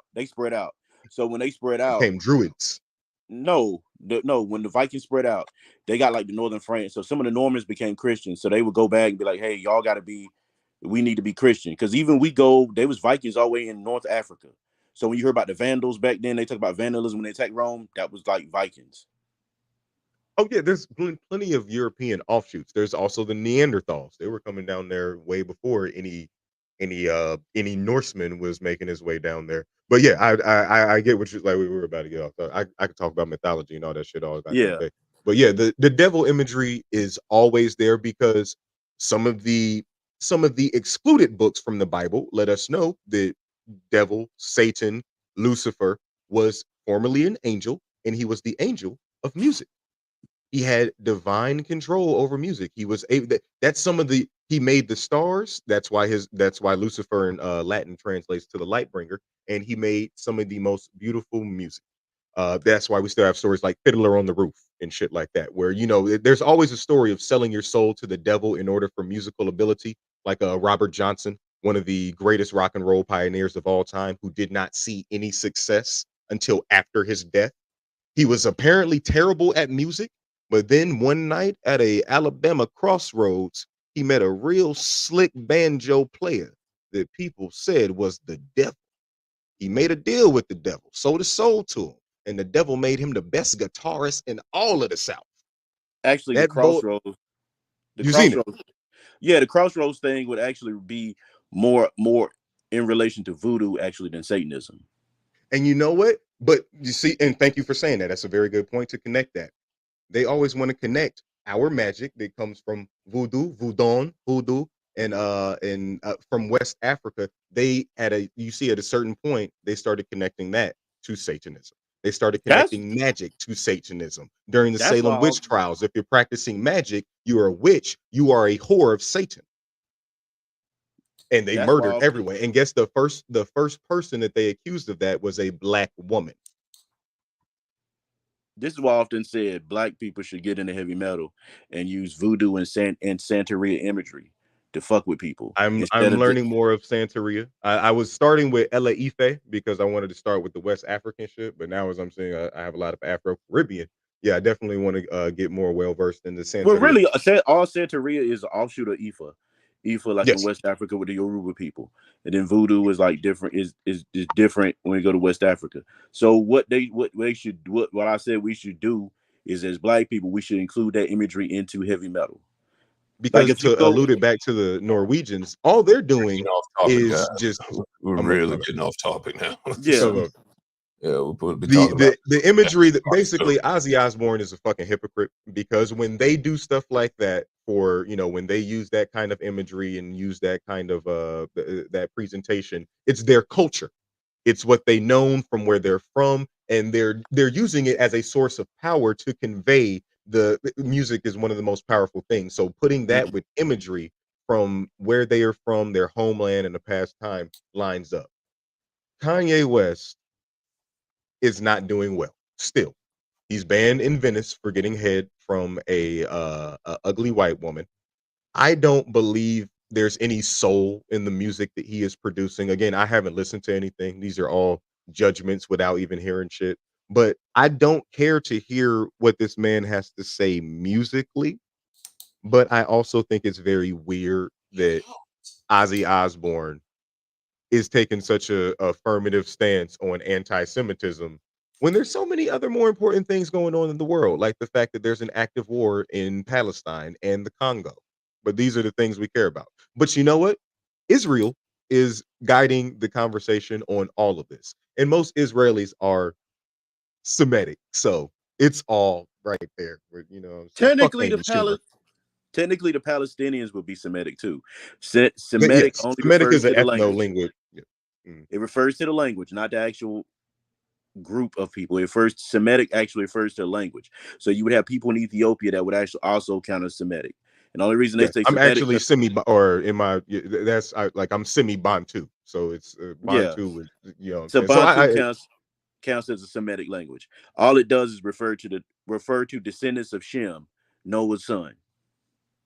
and that is the son of which we yes believe the Hebrews that well they tell us we're Ham, but if everyone came from Africa, we are everyone. You know what I'm saying? So it's literally just a split and a divide. But yes, you're right. It's not just the Semitics. It's literally And the just funny the thing is, Noah's son Japheth had a descendant named Ashkenazi. Ashkenaz. and you know what? But and Jewish. and you see the area of which the Ashkenazis claim they originate from. very beyond the caucus. All right. Just Shannon Everybody Sharpe, is Ethiopian. That's what I'm saying. Club Shay. I'm not sure how this is all connected at all. Way It's all left. connected because our black celebrities are crying out for, hey y'all, we're being mistreated, we're being hurt. And on the one hand, where I feel very bad for them, where they are, and it's just like if someone came home from their job at McDonald's and, oh my God, my managers are always beating me. My managers are always making me do shit I don't want to do. I feel bad for you, but why do you still work there then? Why don't you, because if you really love flipping burgers that much, why don't you open a McDonald's franchise of your own? Why don't you open your own burger place? And that's how I feel with our celebrities. They want us to feel bad for them still being on the plantation. We're all on the plantation, but they're in the house complaining about it. Just coming to the porch like, hey, field niggas, y'all think the house is great? It's not. They don't even got like it's they're high paid crybabies. Sorry to say. You're talking about Monique and Katt? I'm not talking about them specifically. I'm talking about the celebrities that they are talking about. As we go back to is the Club Shay doing more good than harm for the community? That's the Club Shay ain't doing shit. All he doing is inviting people to sit down on the couch. Just like you said, Desi Banks showed up. He ain't talking about shit other than what he had going on. Country Wayne showed up. He ain't talk about shit other than what he had going on. People talk about what they want to talk about, and we listen to what we want to listen to. So many other people have shown up to Club Shay. Usher showed up like right before Monique. Ain't nobody talking about the Usher conversation. The what conversation about Usher? Yeah, Usher. Usher was on Club Shay like right before Monique, and guess he didn't have nothing scandalous to say. He didn't have nothing provocative to say. He didn't have nothing. He didn't reveal nothing dark, deep, or juicy Oh from yeah, the I past, just or he didn't expose nobody. You know what I'm saying? So we didn't care about that. But when Monique got there, hey, Oprah's name, Tyler Perry's name. I'm talking about those things that y'all want to hear me talk about, because that's what we want to hear from Monique. That's what we want to hear from Katt. We You know want they to want hear them expose people. Well, you know There's what? one- Why it hits hard? Hold on, let me just shoot this out. You know why it's hit probably harder than anyone else that does interviews like this is because Katt is busy, but he's not as busy as the people he's talking about. Monique, especially, where is the work that you're putting in? Where is Monique's work that you're putting in? I don't know if anyone caught the comedy special that's on Netflix of Monique. I did. I watched it twice, not because it was good, because I was trying to make sure that I was watching it from an unbiased perspective and not trying to judge it harshly. So I watched it twice. It was horrible. And I know comedy is subjective, but it wasn't even comedy. It was like a TED talk. It was just her cursing every two words. And yeah, I'm not even against cursing or nothing like that, because I watched Richard Pryor and I watched the best of them. All of them curse. It's like she was cursing as like filler words, not for meaning, not to add exclamation point on a sentence. She was just cursing just for the sake of cursing. So it's like, what have you been doing all this time that you've been complaining, and you finally got your chance? You've been away from the stage for years, and it seems like all you brought was complaints. She just it was a Club Shay on stage. She just talked about people, and of course she talked about herself in an introspective way, but it was introspective enough in a comedic way at all. So it's like, what have you been doing? When you get your shot, you got to be ready to go. And is it because your talent is lacking? Is it because you're hating on that many people? What is it? So I think it hits harder versus, let's say, D.L. Hughley, who was on Vlad and has been on Vlad a few times. D.L. Hughley is constantly doing shows. He's got a radio show. He used to have a former TV show a long time ago, but he is constantly working. I don't even think he remember his TV show. Come on now. Yeah, the Hughley, that wasn't that great, but that's beside the point. But he's constantly working. All the people that they were naming, Cedric, Steve, they're working and they're successful. So I guess if they were to come on there, maybe that's why you don't hear them talking about anyone else. And when you come on there and they say, well, I can't get work, And when you do some work like the comedy special on Netflix, which it also happens to be the lowest rated comedy special ever on Netflix, then they wonder, are you just bitter? Or are you telling the truth? I'm not It gonna hits lie. hard. Here's no disagreements with anything you just said. I don't want to immediately call those people. I mean, obviously they're successful, but I think what Monique was trying to get at was, trying to be valued for her worth. How many, because it's easy to say what she didn't bring that night in the special, but how many other comedians can say they have an Oscar? But that's not even for comedy, though. That's for a whole different You're medium. right. So Movies. literally, if this was anyone else, they would be hailed for being able to step outside of their genre and prove their talent and capabilities in a whole different field. Like, think about how much we love Jamie Foxx for that. He's not just funny, he can actually act. Right. So he can do more than one thing. So he can ask for a higher price when Mhm. he is offered a role. And what Monique was saying is, if you already knew that you wanted to cast me for this, why am I auditioning? She was trying to expose the fact that even though they see our star power, they see our worth, they don't want us to see it so that they can pay us less and force us to do more work. Because yes, Steve Harvey, Cedric, DL, all of them are working. We think they're successful because they're always working. But just because your homeboy at Food Lion Distribution is always working, always at work, don't mean he's doing well. Cedric the Entertainer, he does voices for fucking Madagascar. Excuse me, the Yeah, he was penguins on of that one too. Madagascar. He was on that one too. That's not some shit that you really want to add to your repertoire as a comedian. I mean, I get Well, it. You're chasing pays a the lot of bag, you're money. getting the money. It's Doing work. consistent work, but it's not getting you in the positions that you want to be, i.e., leading man. Because name your favorite Cedric the Entertainer movie. I don't know if he has one where he leads, but I loved him in Barbershop. That was Katt's point exactly. We'll have y'all niggas working, but we don't want to make y'all leads. We're going to give that to Seth Rogen. He has his own TV show right now with him and Pam from Martin, CBS. Yeah. And it's not doing on CBS. Yeah. How many black shows you ever seen on CBS? A few that don't do too well that nobody watches. Well, so honestly, I can't even There's say only that three I've good. seen them. So that's the point that I'm making. It's like, yeah, y'all gonna work. Because we need content. We need stuff for CBS streaming.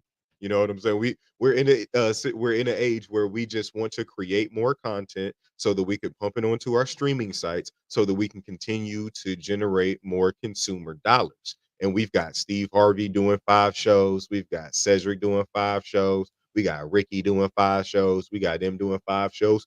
And we're underpaying them so that we can continue to overpay Melissa McCarthy. Because I do agree with with Monique on that. I've never seen a particularly hilarious Melissa McCarthy stand up. Did Melissa McCarthy have a show that was just as funny or not? Because Monique has won multiple awards for multiple NAACP awards for the Parkers.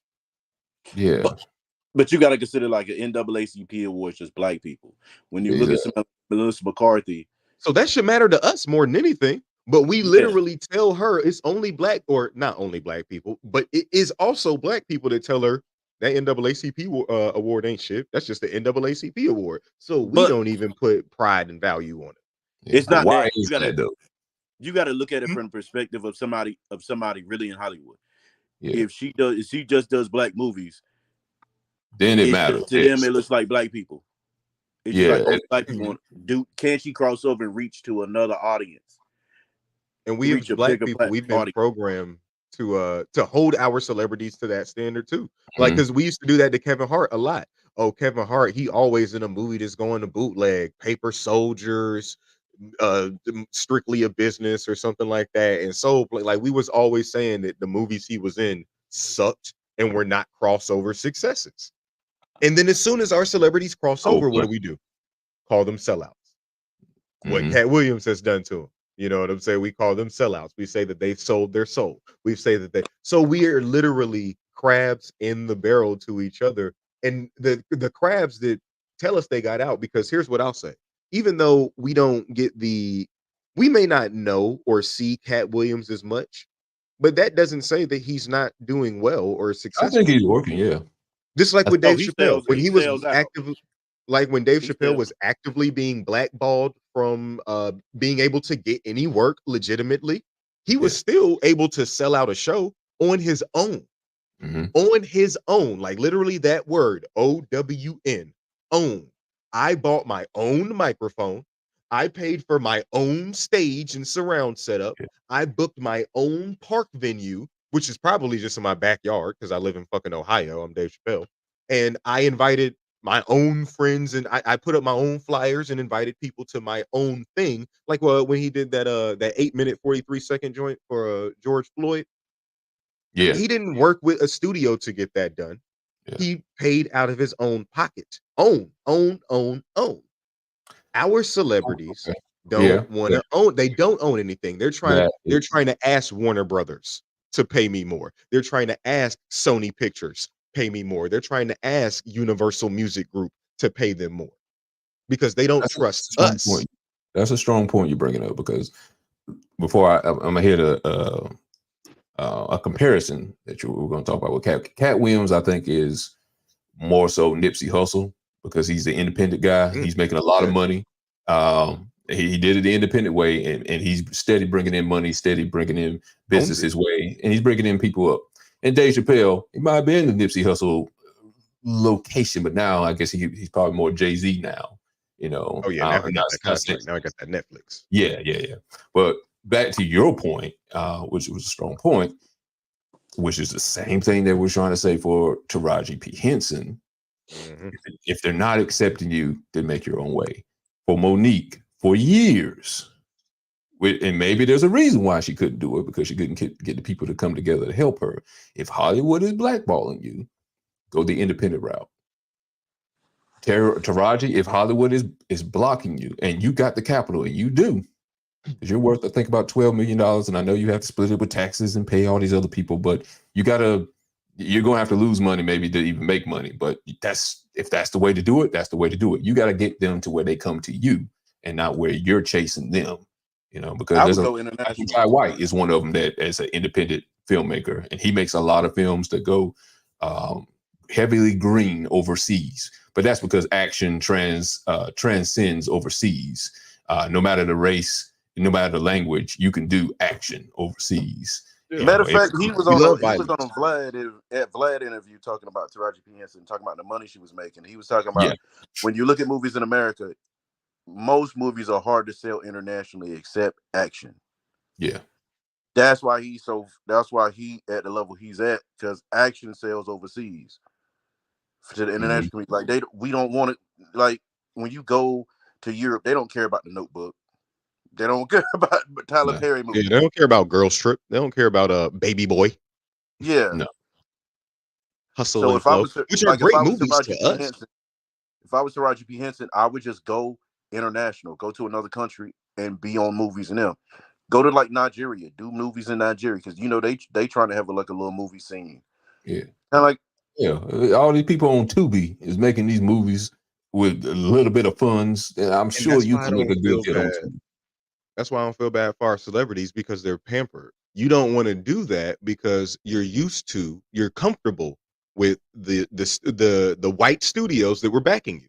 This was the big time. This was the big break for you. You know what I'm saying? It would be too hard to build that up on your own. And plus, we're always led to believe, you know, we haven't made it until, you know what I'm saying, our name or our face is on a big Hollywood billboard or a big, you know what I'm saying, premiere red carpet event. We don't feel like we can't be actors, or we don't feel like we've made it in the world of acting until that happens. And it's sad, because we could really, all these billionaires that we have now, like Jay-Z, Diddy, Dr. Dre, Will Smith, and them, like you had $5 million to just give Tyrese that one time. How come? And Will Smith does have a production company. Tyler Perry did just buy that little plantation and shit. But it's not.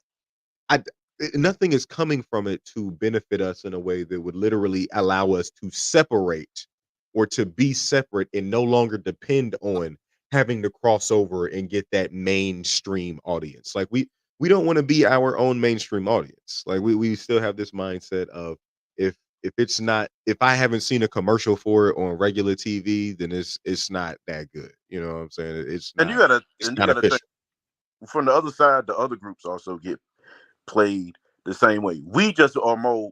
We talk about it more than a lot of other like comparing to white actors. We talk about it a lot more because they Mm. also get played too. Because you got to think, Yes, we even do. back in the day, you remember they had the movies. You would see the movie in the theater, and you remember how you had pay per view like on cable or satellite, and they had them Mhm. low budget pay per view movies, and there would be like Oh, yeah. certain people that would be on, like Eric Roberts or like somebody like that, on those Yeah. movies. They So get, and what white people do, they just call it paying their dues.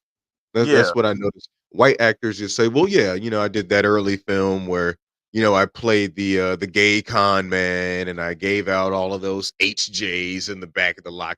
Just paying my due." There's actually, anyone ever seen Less Than Zero? yeah. Robert Downey Jr. plays a crack addict that turns to sucking dick for crack money, for crack. Is this a documentary or this is a movie? No, it's the actual And movie. you know what? Little did you know that would become his life. But no, this was at the height of the Brat Pack, Hmm. cutting his teeth as a cracked out drug addict, as a Now white boy too. Like, hmm, the funny thing about that's actually a book, and the funny thing about it, oh, American Psycho is actually like just written watched by the that last same night. author, so they all connected. Hmm. I would love Never to heard see of it. those characters meet. And what was they had the movie with James Vanderbeek where he was in college and played the drug dealer. That movie's connected to it too. Damn, I know what you're talking about. I can't remember that shit. I remember me and my sister I want to watched see that him shit. playing a drug dealer. Damn, It's did he hard to Remember, see. die at the end? Damn, I remember that shit. Varsity Blues. No, it's not that. Yeah, that's what the only movie I can think of. I don't want these drugs. yeah, all those are connected because they were written in the 80s. I think Mhm. when the reason they made American Psycho the time they did was because when they wanted to make the movie, I think back then people were afraid to make the movie. They made it the year it did because they wanted to make an 80s movie. So it would have like a vintage feel. So people wouldn't think about it, oh, because like really in the books are a whole lot worse than the movies. So like Robert Downey I can Jr.'s imagine. character in the book gets a train ran on him. Oh my. Okay. Ah, I'm. That's quite a tisk. I've Yo, always yo, been I've always been Team Captain America. That's all I'm gonna say. You know yeah. what? Chris Evans did have a banana in his ass and not another teen movie. Paying your dues. Paying your dues. Is that like wearing a dress for white people? White men are just more willing to do it. White men love kissing each other. They've been doing What? that since Greece and Rome, since Alexander. But I think a lot of them like they look, but even just not beyond wearing a dress, I think for a lot of us, once we get to us, once we do something and we get to it, we get a little bit of thing. We don't want to do stuff because it's beneath us. Even just beyond, we ain't talking about wearing a dress and humiliation shit, but just you doing something and just being like, hey, I want you need to. We should recommend you do this because some of them actors will do an art type film that would be like a Sundance, but they'd be like a lower budget, but like maybe a Sundance Yeah, film, they do the and they artsy cool shit with to it. show their range. Yeah, it's just we don't do stuff like that. Black people don't do stuff like that. Because we as the viewers, we don't allow our creatives to come back from seeing them in those images. Black people forever after Friday came out would only approach Chris Rock like, "What's up, Smokey?" And that's why he didn't want to come back and do the next or any other Fridays, because he was like, well, I don't want to be pigeonholed as just Yeah. a pothead character. We don't know how to let our celebrity, like we still call Taraji Yvette, or we still call Tyrese Jody. Come on, now when He's been in Shamar Moore mad came, movies. Tyrese's been in like 47 movies. But we Shamar call Moore that got on man Jody. Oprah. Shamar Moore got on Oprah, and they was white and Asian women still calling him Malcolm from The Young and the Restless. He get it, they're I've like, always, Malcolm! Yeah. Like So we don't want to we can't I don't know. suspend the disbelief for that. You know what I'm It's saying? Like backwards for we me. will I call literally it hold more than hatred. everything. But when it comes to white people, like white people can watch a film like Brokeback Mountain and give Jake Gyllenhaal and Heath Ledger uproarious applause. Oh my God, the level of acting, the level, the craftsmanship of their thespianism was so immaculate. I really believe that they were gay, so we're gonna give them the award for that, and they're allowed to, and their women still find them attractive after that. If a because we black make man were to do a movie where he played gay, like gay with another man, black women would no longer find that man attractive. They would not admire his bravery for portraying a character like that. Even though we love to say, like we were just saying, if you don't want to date a trans woman, that must make you transphobic. So if you don't want to play a gay character, does that make you homophobic?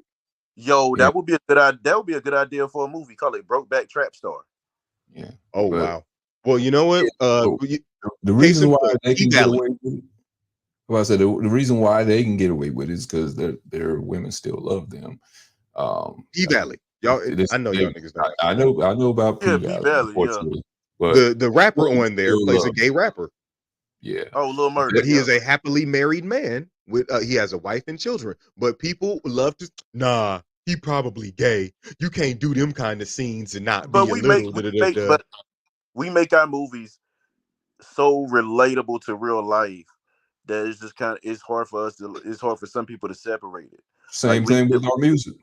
we need to make movies where it's like Brokeback Mountain. Like how many two gay cowboys do you come across?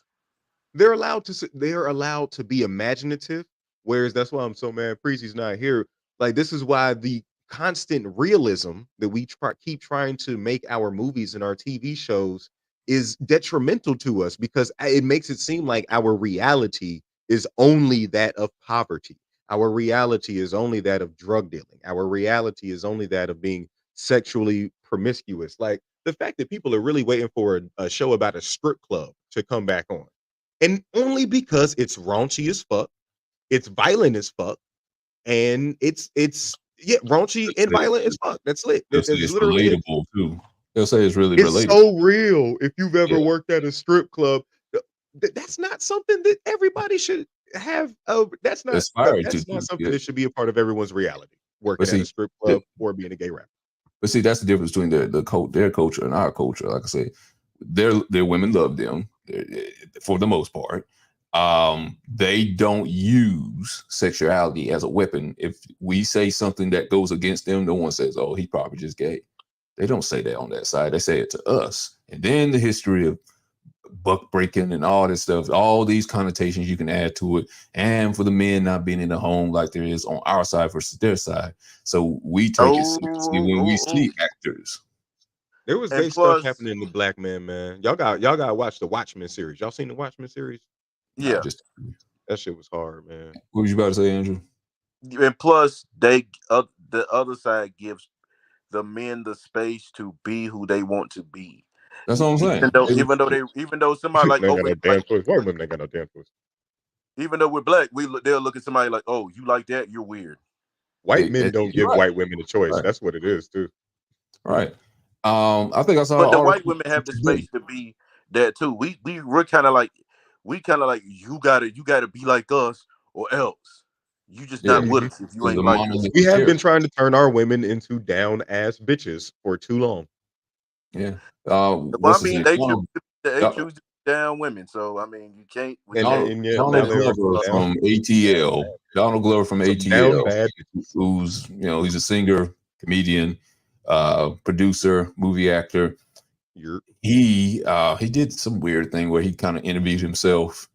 And I guess he based it off of how he hears people talk about him. Mostly, I guess the black community, they don't think he likes black women. Well, of course, he is dating a white woman. He has kids by him. But he said, earlier in his life, he tried to, date black women, but they thought he was weird.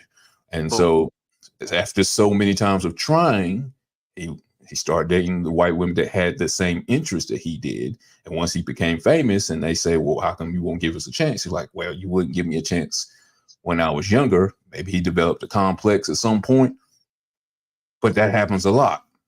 once we I go mean, you outside can say that the same monolithic thing character probably that we happened with believe Meghan black Markle. people are, once we go outside of that, then people either gonna call you weird or you're gay. So that's why we're not gonna come home. So it reminds you of the Drake song. You didn't fuck with me way back then, but how about now? Because I'm up right now.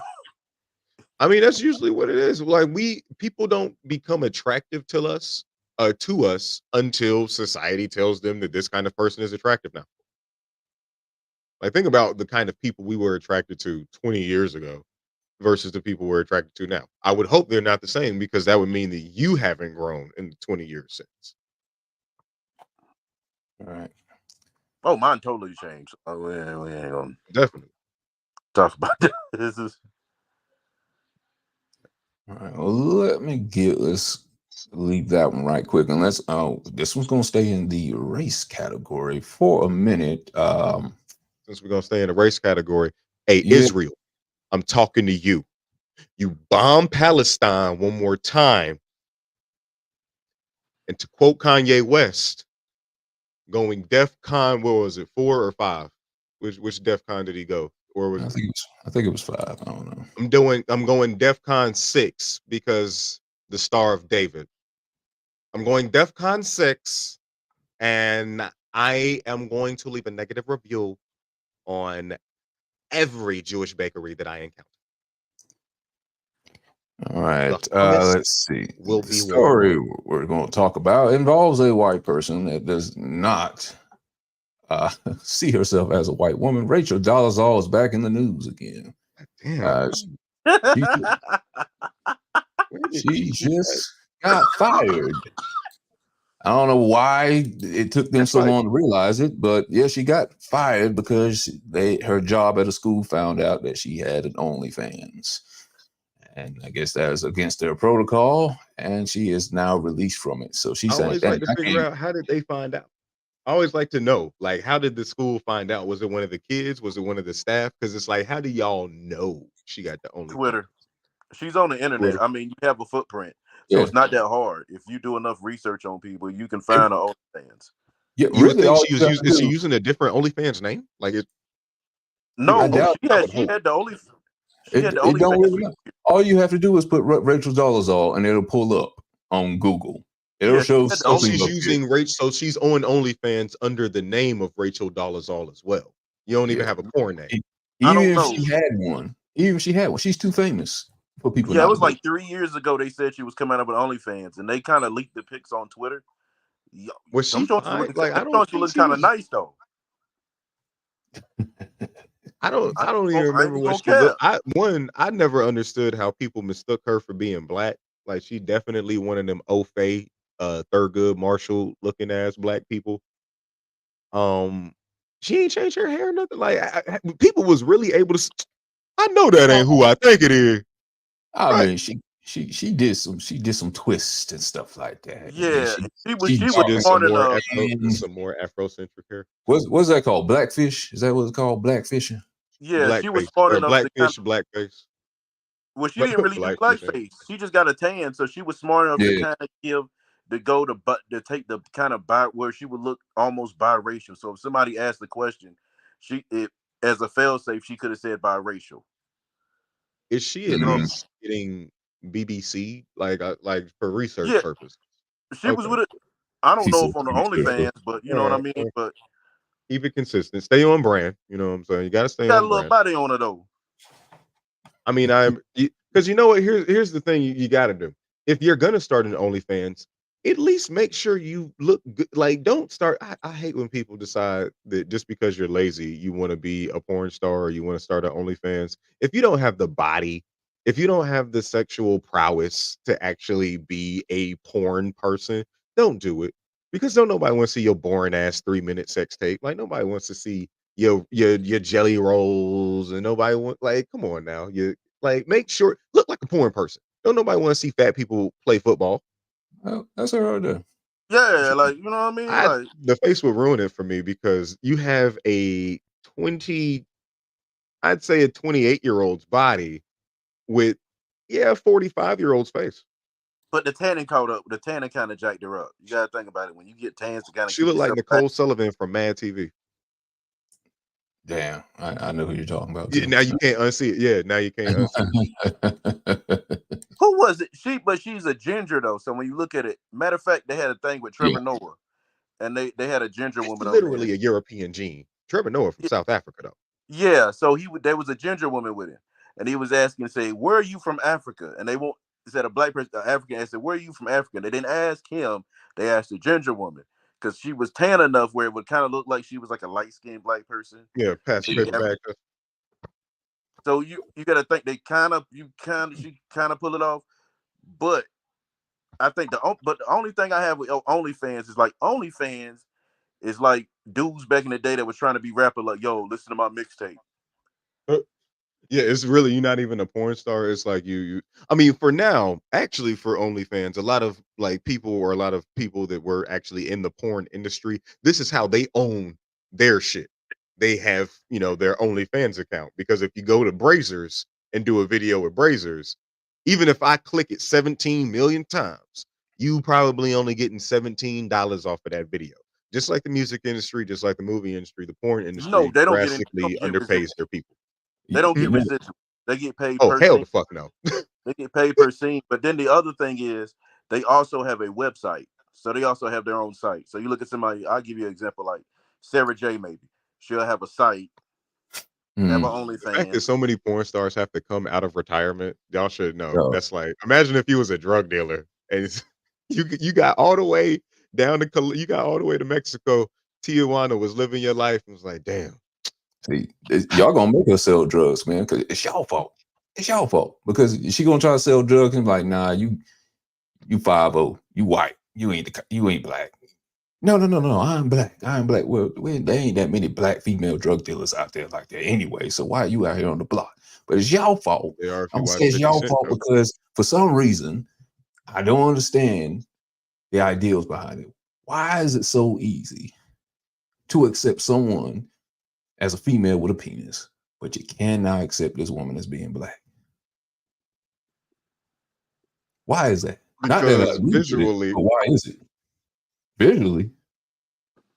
Visually, well, out of sight, out of mind.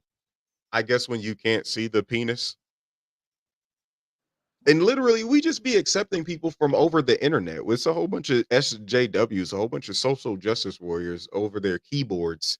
Just like Andrew said, just asking very stupid hypothetical questions or proposing vague hypothetical or Yeah. theoretical, things. If you don't want to date this kind of person, that means you're this kind of person. But Or I just don't want to. but no the one big ever difference. says you're hating on a transracial person. Though. But here's the big Yeah, difference. we can't see people's age. Shoot, you can not see a lot of them, their breasts that they're supposed to have, or you out of sight, out of mind, no penis or whatever. But I mean, there's people that believe that they're trans age. That they're a certain age. I mean, well, women been doing that for years. But you want to know the big difference. Here's the big difference. They're not part of a group of LGBT. No, women do not define womanhood. Like, just think about this for a minute. Mm-hmm. They don't define womanhood. When you look at female culture, overall, they borrow from a lot of gay culture, especially like black women. They borrow a lot of things, slang, fashion. I would say gay culture has borrowed a lot from black women culture. That's true, but they also borrow from a lot of gay culture.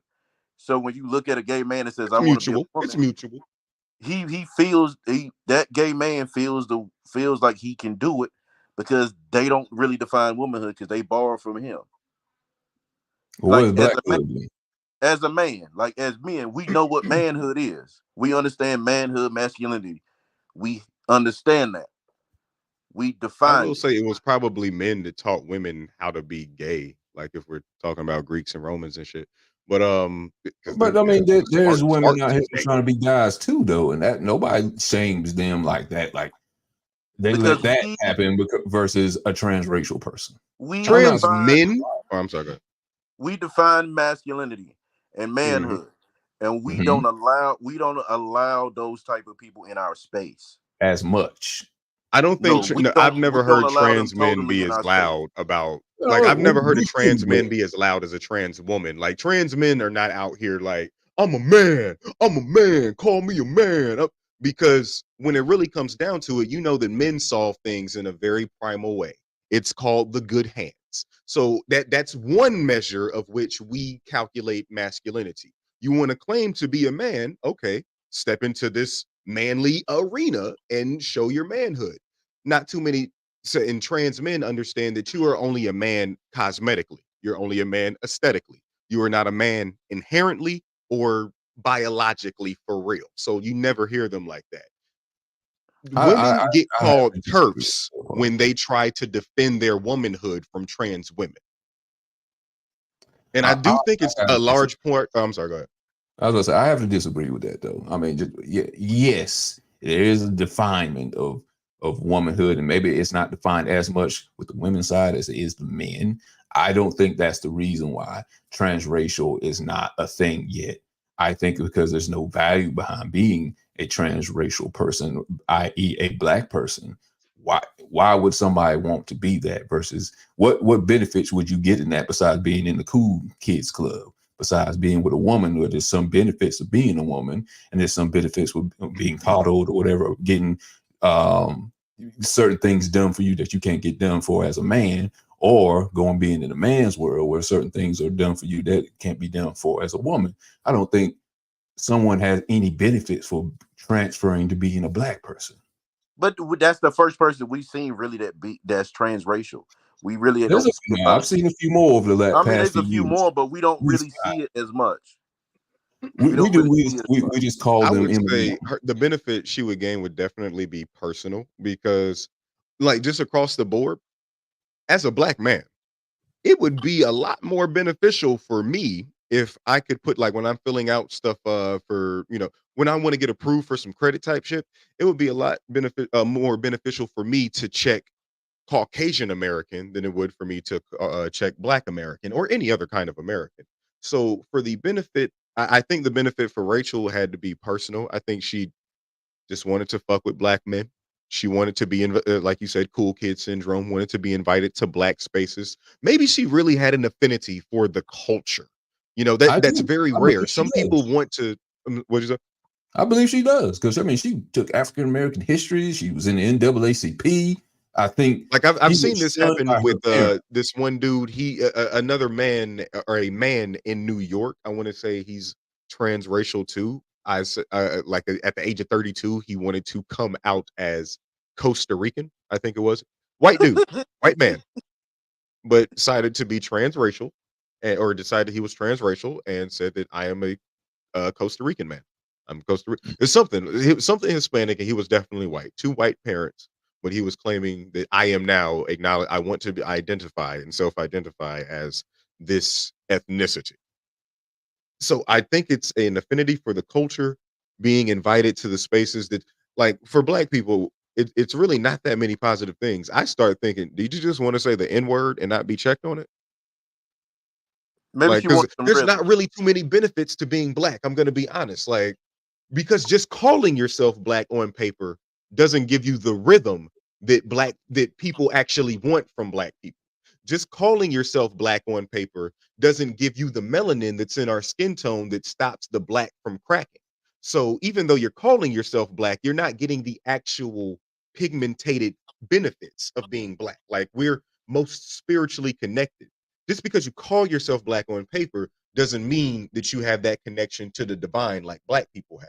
So it's literally These only a yeah, not a professional thing. It's a FOMO thing. I feel like black is a fad. I feel like it's a trend more I so than mean, anything else. I just if anything, you could say because their argument usually is feminism and masculinity is a social concept or social construct, which basically is saying somebody just made it up. But really, you could say black is as well too, if that's the case. Then, but I feel like still, she ruins it. She but ruins it by we gotta calling be her black because she's cool. gonna age like a white woman. So that's gonna, like, again, you don't get the physical properties, the physical benefits that come from actually being black, but to just be acknowledged as black, it has to do something for her psychologically. I feel like. My bad. Go ahead. go ahead, But Andrew. you gotta think. In America, we the only real country that stresses black or white. When you You're go right. outside of the U.S., everybody focuses on ethnicity, country of origin. Like, where are you from? I'm Nigerian. They don't worry about black. That's why you look at somebody from Fiji that looks What black, are you? I'm not. and they don't say they're black. They say they're Fijian. And it's I not that agree they don't with want you. like just like black people, but when they go out, we focus on being Fijian, not black. Right. Which Only in to America we me, express that. yeah.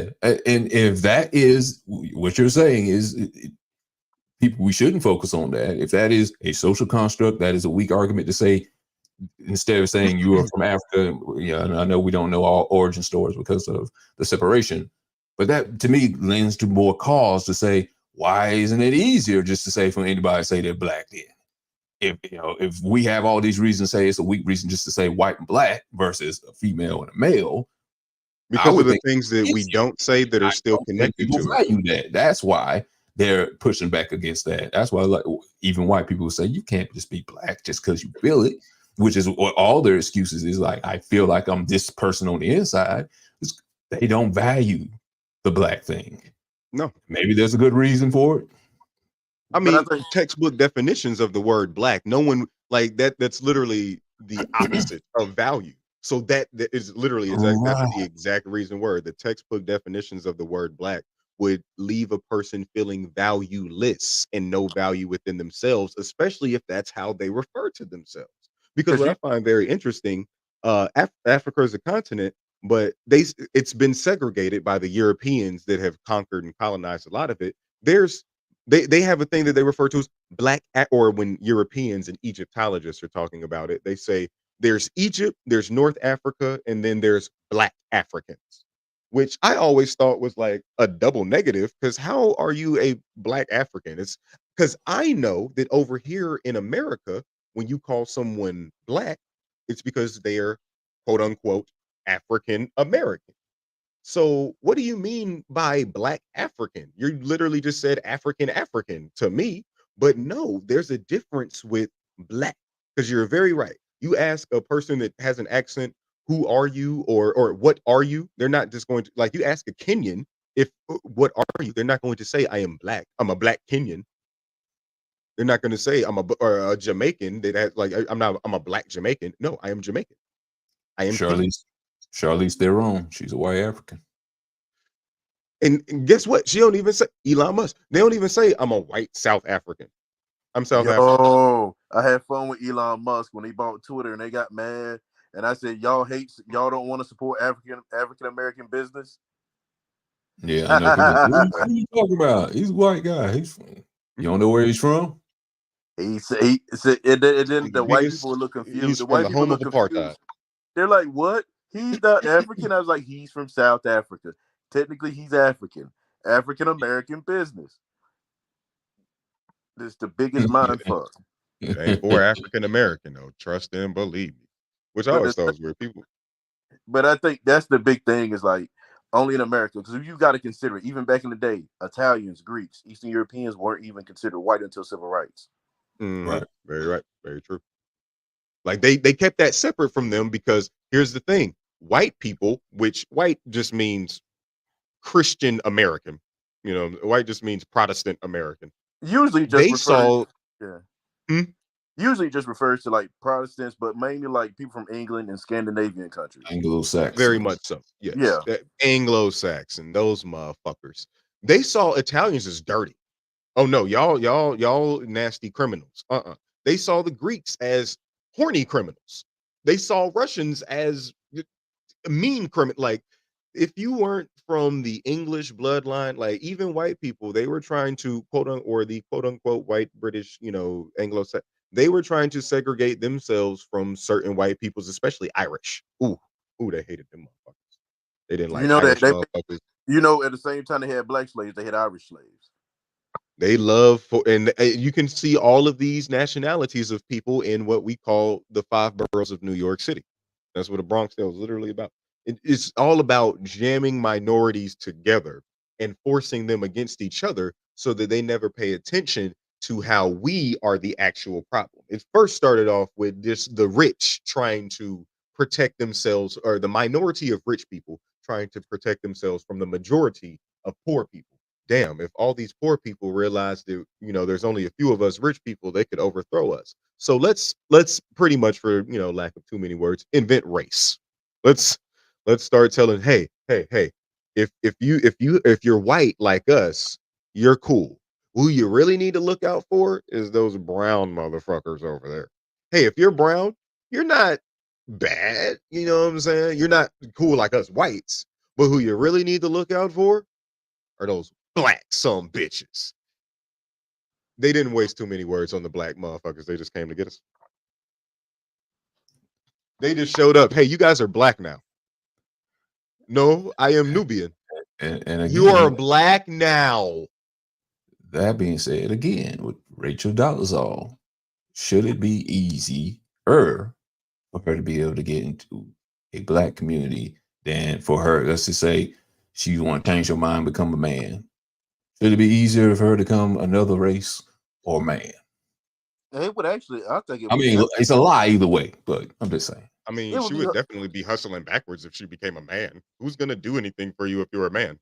The fuck? Why would the last woman that actually tried to be a man and she wrote a book about it, and she was on 2020.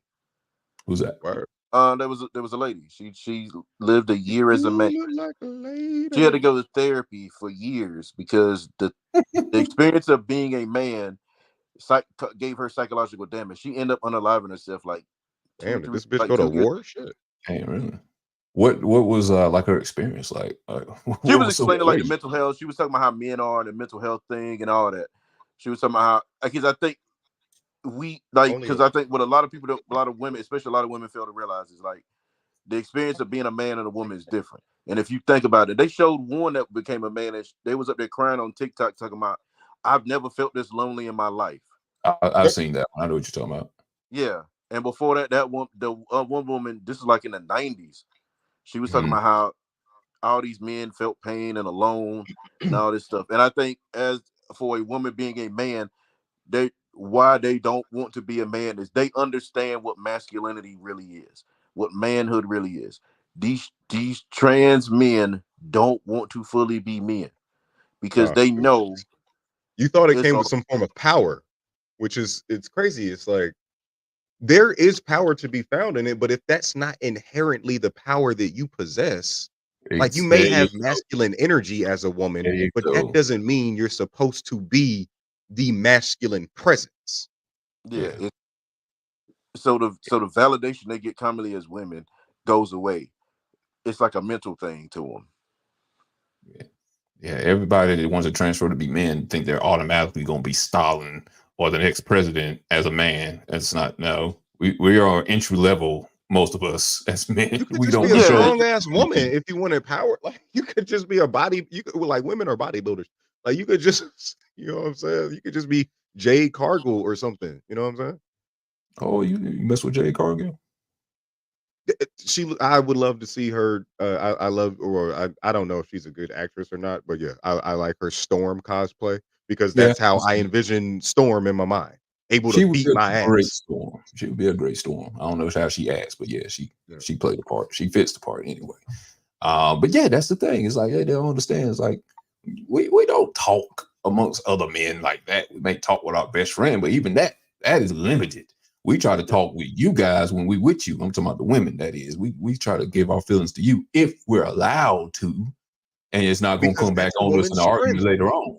So yeah, a lot of things we keep to ourselves. Y'all women can talk amongst themselves because y'all friendly, and a lot of times y'all will tell on each other too, but that's just a lot of times that's y'all nature. But we don't have the liberty to do that unless we have to pay somebody an hourly fee to go talk to somebody, and we know they're not going to tell somebody, hopefully, because they got a sign. Which, in hindsight, much better to do, because just as you said, that person that you're trusting with your emotion, and this is why a lot of men don't do it. That person that you're trusting with or with the safety of your emotional vulnerability, they might not repay it with, keeping that, secure when their emotional vulnerability is compromised. So for men, you do learn that lesson of, yeah, I can't even make my emotional troubles I can't even make that a job for my woman or my family to deal with, because I need them to see me in a certain way so that I can continue to operate in that way. If they see me as a constant whiner, always needing to talk about my problems, if I got to talk to my son about, damn son, I just don't know I'm going to do this shit, man. Dad, I'm gonna need you to stop being such a bitch. Like, what I'm saying? I don't need my son to see me at my most vulnerable moments. You know what I'm saying? Like, so as men, there is a level of stoicism that I do feel like we need, or not stoicism, but we just need to know who, when, where, and how to express ourselves. Yeah. Like, we have to be very very efficient with our emotions, the same way we are with a car or any other task. Yeah. Back to what Andrew was saying earlier. Now I agree with you. With, like I said, I think men, as far as when women want to trans play or trans, whatever you want to cosplay, be a trans person, whatever you want to call it, trans man, it's harder to get into our world than it is for women. That's why you don't see a lot of trans men in sports. You see a lot of trans women in sports because it's harder. You barely see, and I don't know hardly any. Because if you're a especially in woman the that tries combat to become a sport. man, you're hustling backwards because that's only an aesthetic change. You still won't have the ability to gain the kind of muscle definition and the kind of strength and the kind of endurance and the kind of physicality that a man could. But as a man going to being a woman, I still have my male body. I still have my speed. I still have my strength. So if I want to go over, and South Park did it so great. I'm calling you out, strong woman. I'm the newest chick in the Olympics, and I'm gonna bring a smackdown on you. Because as a man, I still like, and so many women are now pissed off. Now that's white women are getting upset at transgender women because you thought you was about to win you thought she was about to win the swimming relay race, you thought she was about to win the 500-meter dash, you thought she was about to win the women's wrestling competition, and then here comes Sharon, formerly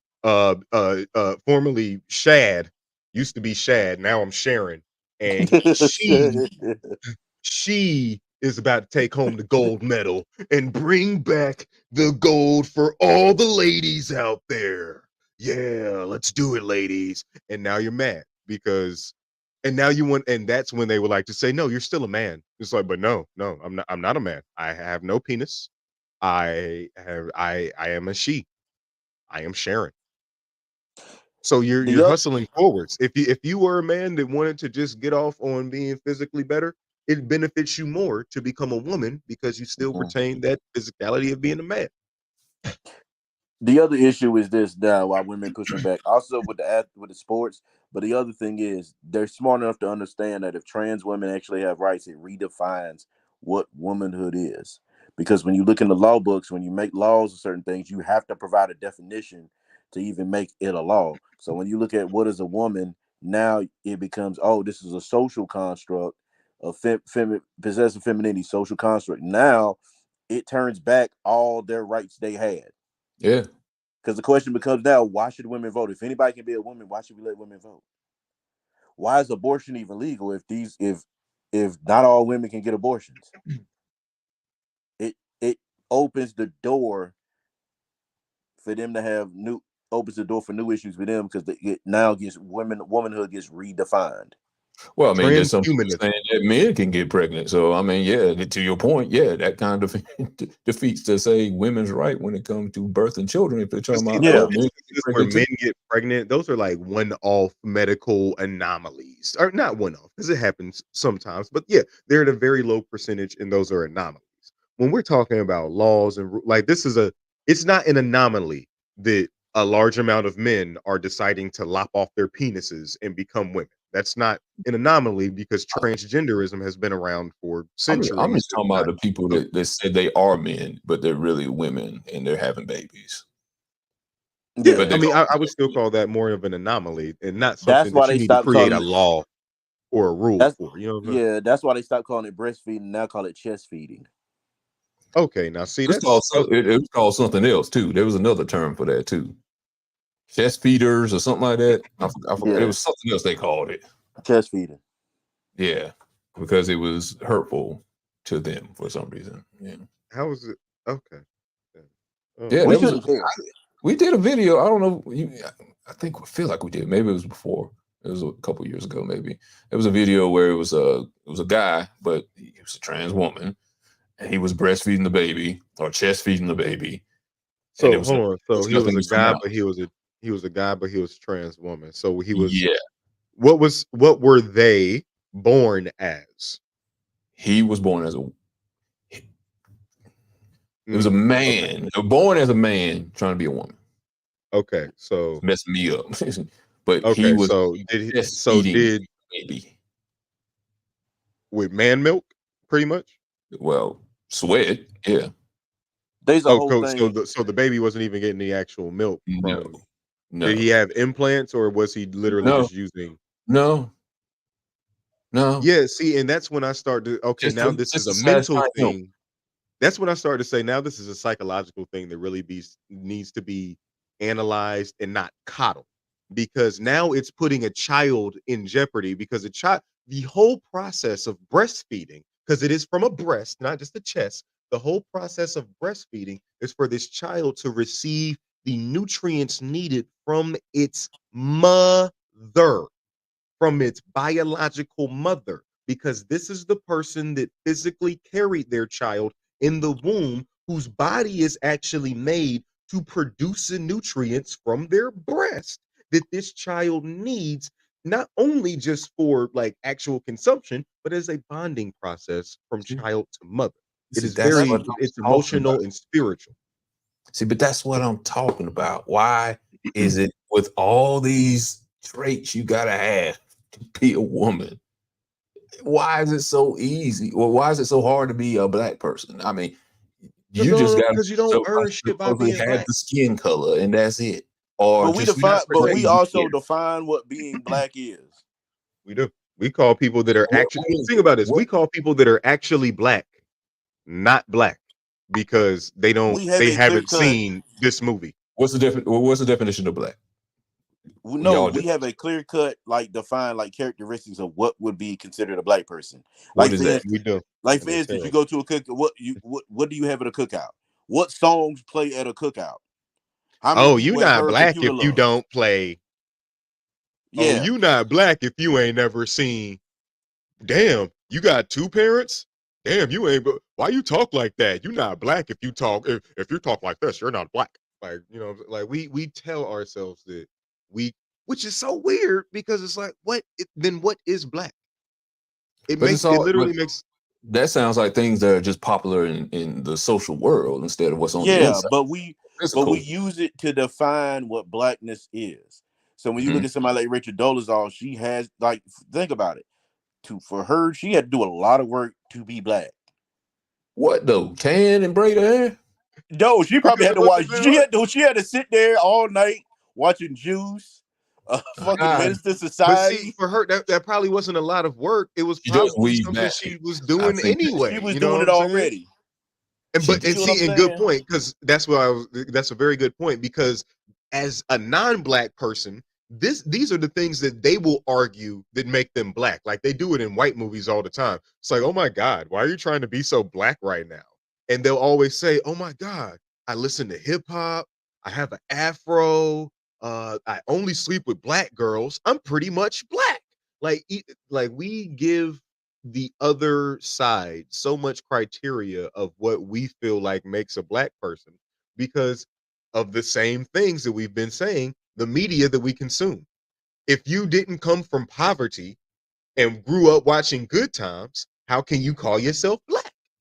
Because if you love that show, that means that you can relate to that show, and if you can relate to that show, that must mean that your childhood and your upbringing was something like that. So that's authentically black. Like we gravitate towards what society tells us black is, and what people who are just passing through society like us tell us black is. And over here in this country, we have defined it based upon media, or yeah, we've defined it based upon entertainment, sports, or entertainment and sports. We pretty much just entertainment. Like honestly, we haven't defined it based And just upon life in intelligence. general. It almost Like sounds we like haven't defined it based upon, what I'm saying, oh, you're thinking like a black person. Like what is thinking like a black person? that almost sounds like that white people have told us. what black is then, because that's all No, they show. Almost like That's white all kind people of black people told that show us. on movies and TVs and music. It's almost like we came over. It's almost like we were something else before we got here. And then when we got here, they told us what we were. And for hundreds and hundreds, Black History Month, for hundreds and hundreds of years, we've been repeating that to ourselves. Like, think about it. Before we saw ourselves on the screen, white people were playing us. It's called a minstrel show. So white people were literally cast to play black people, and these were some of the first movies, or some of the first motion pictures that we had to go see at the drive-throughs. That like they was watching them at home. But these are the first things that we're seeing. You want to watch a movie the first in 1915, the only thing you can watch is The Birth of a Nation. And guess what? There's a black man in it, played by a white man. And guess what he doing? He about to rape a white woman. Oh, they also played Asians and Native Americans. They played them all the way up to the 60s. So when you look at the old West, they because they're not gonna cast them and pay them. This was before they decided, okay, we'll pay them, but how? This is before. This is when they was really They just trying played to keep Hispanic or Mexicans too in some movies, but they don't seem to have that problem though that we had. because I some know, of I them know actually different was Hispanic circumstances. on the Lowskis. Different circumstances, I know. Some of them actually was one of them white Latins on the low. They daddy was white, but they mama was Hispanic. yeah, they were like a Charlie Sheen. I was just about to say like Emilio Estevez, his goddamn brother. Mm. But when you think, like, and then when you think about it, her being a black woman is actually easier for her than being a black man. She's still the woman. I Yeah, agree.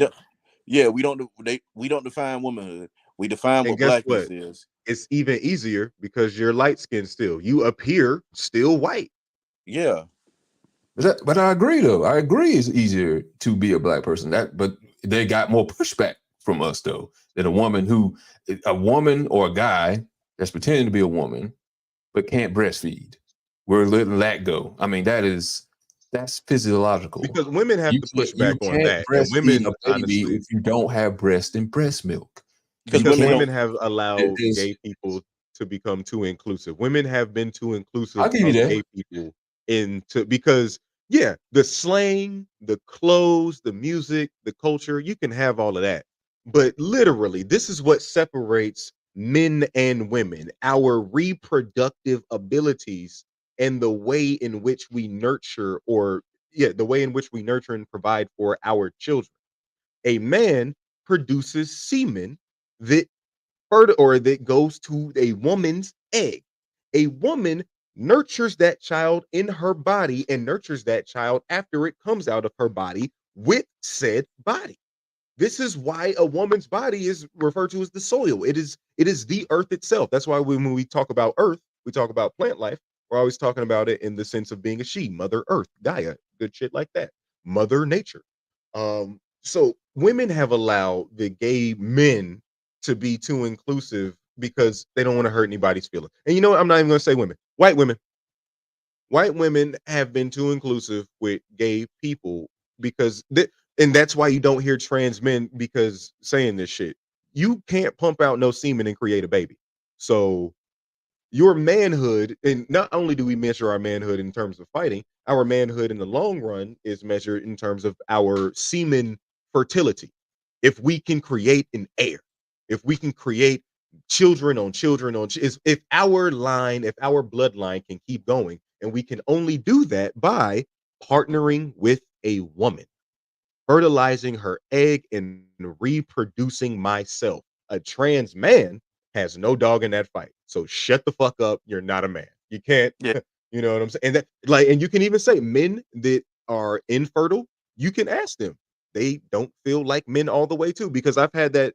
Like trans women have always presented the argument. So I guess women that are barren aren't women either. I guess those are men. And I always thought like that's a mean and a rude ass thing to say. Like if you're trying so hard to want to be accepted to be a woman, but you're doing so in a way that says, well, if I'm not a woman, then women that are stricken with a terrible illness that can't do this aren't women either.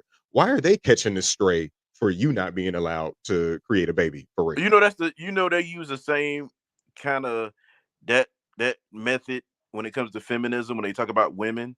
Like when men, they'll be men like passport bros, and they'll say, "Yo, we don't want to deal with Western women because they not submissive, so we'll go get a passport and go somewhere else." And they was like, "Oh, you because you dealing with women that are dumb that you can control." I'm like, "Why are you And it's insulting like, these?" yeah, it's like you're shitting on that woman to elevate yourself. So it's like Mm. it's not just feminism, it's white supremacism. That's what it seems like.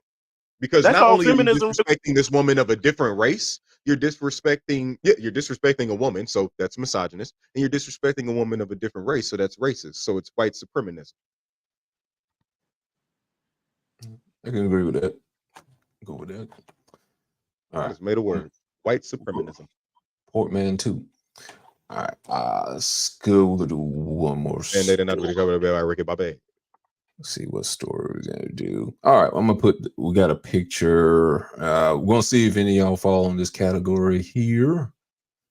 This lady made a bunch of traits that she said, or red flags that she said she will not have in the person that she is dating in her life. They cannot be with her if they have these red flags. I'm gonna put it up here on the screen right quick, and I'm gonna read them off one by one. All right. First thing, women is going viral for her list of things that men do that are considered sassy. Men that can cook are sassy. Number one. Number two, men that argue with women that don't know on the internet. That's sassy. Number three, men that let their girl pump her own gas. Sassy, which is really another term for gay. Men that argue on men that argue on the internet/internet beef. Men that expect their girl to go 50-50 on bills. Men that wear tidy whities. 7, men that brush the back of their tongue and gag. Well, I can't see that one, but men that call and gag too. That's why they Men, men, not to brush the tongue, but because it's like you gonna kiss because I mean, men, that's the problem if you brush the back of your tongue and you don't gag. That's a problem. yeah, and it's like your What you bad been breath doing? comes from the back of your like you really need that's what lets me know, like, before you even finish this damn list. Matter of fact, finish this damn list. Finish this damn. I'm not going that far with a toothbrush to where it gets to the part where you actually gag. That's behind the tongue now. You got to get all that bacteria out your mouth. Like, come on, you think about it. You're eating whatever you're like, if you're eating, drinking, smoking, like the food goes all the way down your throat. You know what I'm saying? Like, yeah, you got to get all that. Yeah. I'll just drink tequila. That'll kill everything. All right. Let's see. Brush that'll make your breath stink too. Call. Let's see. Number 8. Men call Target Target. Yeah, I gotta agree with that one. Sassy to say it like that. I gotta agree with that one. Oh, I've heard this one. Men that drink out of a straw are sexy. Now, see, that's again, you're not hygienic because I'm not about to put my lips on just a glass that I got from this restaurant. When COVID was just the thing that y'all was okay. Like, we are too tough. We can handle germs. We can drink from the side. And then I put my lips on you after that. Yes. Okay. What if you have a Yeti or a Stanley cup? They come with a straw. You bet. No, you get Yetis. You're sassy too. Once you drinking out solo cups or shot glass. See, this is made by the kind of woman that wants to date a man that don't want to celebrate his own birthday. No, this is made by the kind of person that when she went to other people's birthday parties as a little kid, she needed to get a gift as well because she was that kind of. No, this is the woman that wants a man that makes 6 figures. She doesn't know how to cook, isn't expected to be cooked or do the house duties. She just wants to sit on her ass. I'm mad that the last one is are homophobic. She's Men going to talk. that are homophobic are sassy. Skipping ahead. All right. Number 10. Yeah, I did. Men that know how to dance too good. Like Chris Brown. That know how to dance too Michael good. Jackson. You know, all those people who are famous. Usher. This thing that you're really good at. Yes. I always thought women wanted men that could dance because they figured they were good in. Throw the whole breaking away. Not too good though. Not too good. Don't be too good at anything. That's because she's just scared she might get sprung off the BBC. All right. Number 11, men that don't know how to change a tire or do an oil change. That's not even sassy. That's just you don't know how to do that. Like that's like if I called you stupid because you don't know how to do you don't know how to sew because you shop off of wherever the fuck. I don't know if any woman know how to sew nowadays. I don't meet too many of them like that. But she probably buys a big that's literally, we wouldn't have a fucking American flag if a bitch didn't sew that shit. Look how long ago that was. Number 12. 1776 ago. Men that wear a fanny pack or sassy. Yeah, I guess. Yeah, I think The Rock wears that one. I'll give you. That one I'll give you. The one you skipped ahead to, number 13, men that are homophobic or sassy. Because, that is usually an argument. If you have anything of an argument against not just gay people or anybody LGBT, you want to be just like them secretly. So you Isn't are Sierra Lust the porn star? Who's that? Isn't Sierra Lust the porn star? I have no idea who that is. Sounds like a name like that, though. Someone Google it right quick and find out. It's so weird to, like, the fact we're still doing this in 2024. I hope this woman is not above the age of 25, because it's like, if you just have a list of things you don't like about people, why do you feel as though anyone gives a fuck about that?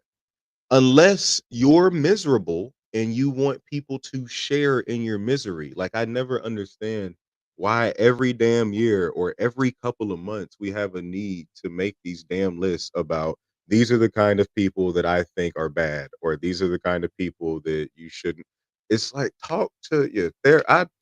That's why it's important. Why I ask that question a lot of times.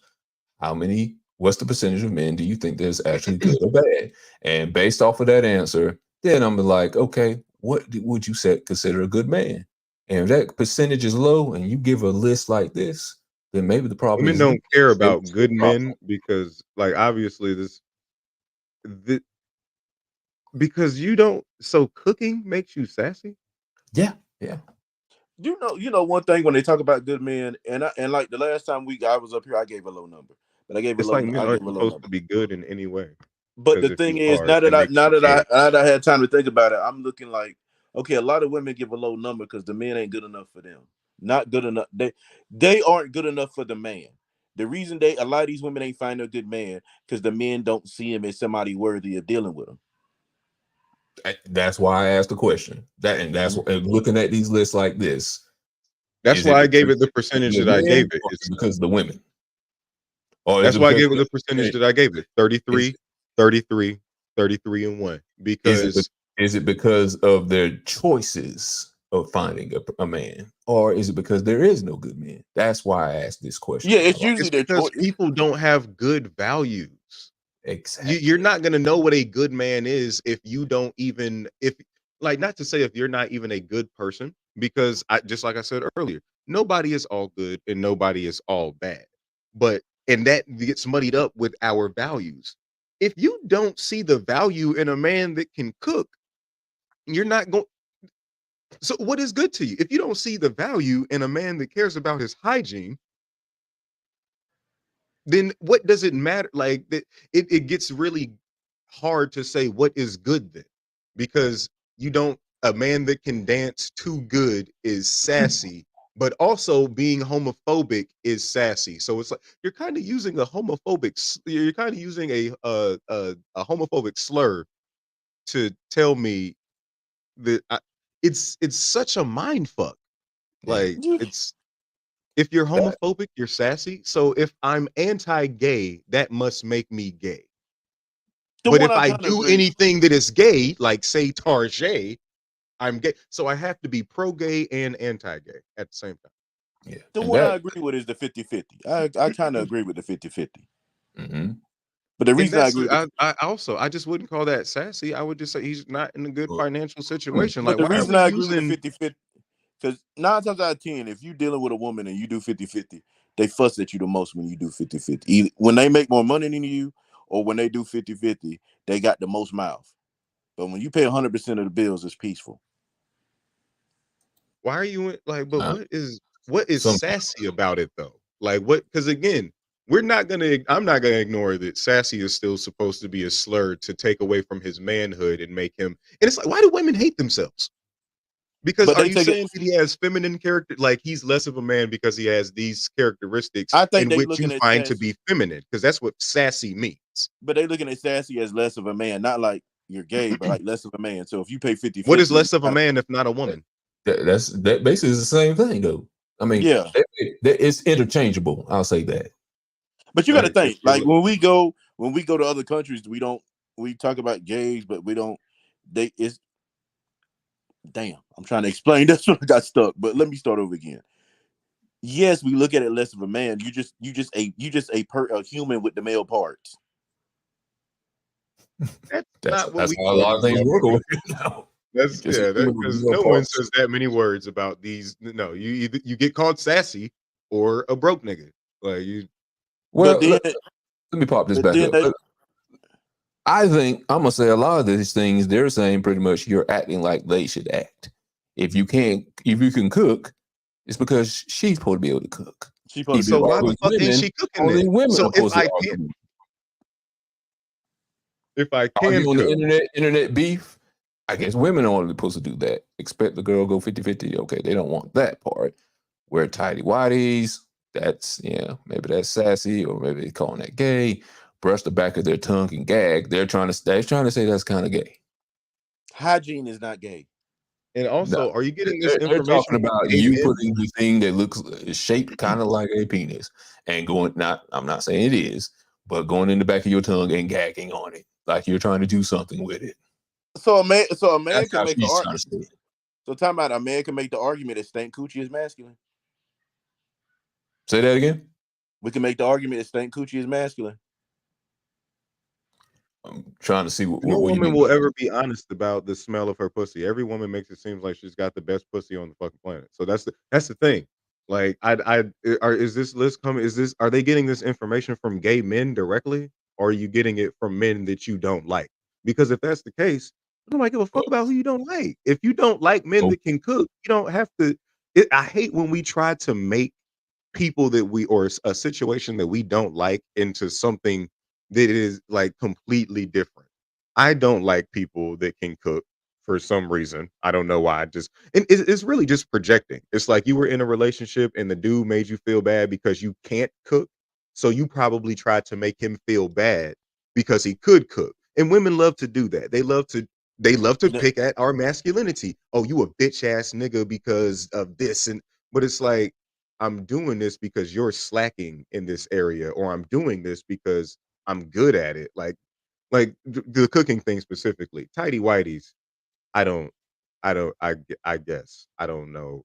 I wear boxers, so I have had white again, underwear. something That's you how it don't is. like about a person that is just personal. That is just I don't like this about people. Just say you don't like it. It doesn't. That's like saying if a woman can't, yeah, if a woman can't cook or a woman can't sew, she's anti-Semitic. Hmm. That's real anti-Semitic if you can't, raise a child. You know what I'm saying? If you can't teach my child how to use the bathroom while I'm gone, then you hate Jews. I just nah. Oh, shit. You hate Jews, and I'm not clearing my sample for you. I get a lot of hate on TikTok because I go against feminists and all this stuff. So I had there was a conversation. There was a white woman. She talks about domestic work and saying men should participate in the domestic work. And so I brought up the point. I said, what if you're a person that works 60 hours a week? She was like, well, you still should. I said, look, if I work 60 hours a week and I pay 100% of the bills, you're going to do all the housework. No, I shouldn't. I was like, look, I'm going to break this down just like this. And then we go into the whole thing. And then finally I asked one question. And I said, why do you go after the married women to tell men that they need to do domestic work when you should tell them to if go to the single women and tell them to find a man that is compatible with your beliefs about doing domestic work? I got blocked. That's a very good question. Instead of Yeah. telling women to be single, because how do we continue life if we're just all single? Because even though we hate each other, the population continues to go up and up and up and up and up. So yeah, I very much agree with that. Instead of guiding women away, because it really does seem like some gay white lesbian shit where they're just trying to hoard all the women now. Guide them towards, because again, everyone has an idea list of what a good man is not, what makes a terrible man, No, what is a red flag. I would love to see not just the list of what makes a good man, the good men, you know because what? we I'm really I'm do at have to admit. Mm, I'm at the like with you talking about the gay lesbian thing against the women. I'm gonna have to push back on it, but but here's the reason why. I listen to a lot of red pill stuff, so I'm gonna explain this. So in the conversations they have, a lot of people gonna be surprised because you get some black people talking about, yeah, red pill is white supremacy, and you know the craziest thing ever, they mm, look at the black community as the canary in the coal mine when it comes to gender relations. mm. Explain. Okay, so when we talk about the single motherhood birth rate, um, they have like about less than 20% of men are the baby daddies. They pick a small percentage of men that are baby daddies. Mhm. That's why when you look at these white guys that talk about game and meeting women, that's where they go against it because their biggest fear is their community will turn into what we are. But they look at it as a bigger conspiracy into doing it to everyone. Like black people look at it like they just doing it to us. Other Mhm. groups look at it like, well, damn, if they do to black people like this, we don't fucking stand a chance. I say And that a lot. Other races, when they come over to this country, they go ahead and submit. You know what I'm saying? That's why Asian people are allowed to build communities. That's why Hispanic people are allowed to build their communities, because they know white supremacy is tight. They've seen what white supremacy has done to the once dominant Negro race, to the point that the Negro race doesn't even know that we were once dominant. so when you look at it, because I saw a conversation, these white guys having a conversation, they were talking about it, and they was like, yeah, because I mean, like they biggest thing was they was like in 10 to 20 years, we're gonna go to the trailer park and it's gonna be just like the projects. You're gonna have a Which woman with you still can look five at it baby like that to mamas, begin with, but but they don't. It's not to the point of projects. Like you ain't got no drive-bys in the trailer park. yeah, The because trailer park ain't snowfall. they're all family. You can definitely Yeah, the say trailer park ain't snowfall. they're So all related, definitely. So when they look at it, they look at it like in Extremely. 10 to 20 years, that's what it's going to turn to. And they look at it like the problem is feminism. And on one hand, it's true. I get a lot of pushback from this, but when I look at it, like a lot of black women talking about, we don't do white feminism, we do womanism, and it's based in African beliefs. And I'm like, no, womanism is actually based from Alice Walker, the same woman that wrote Color Purple, Mm, yeah.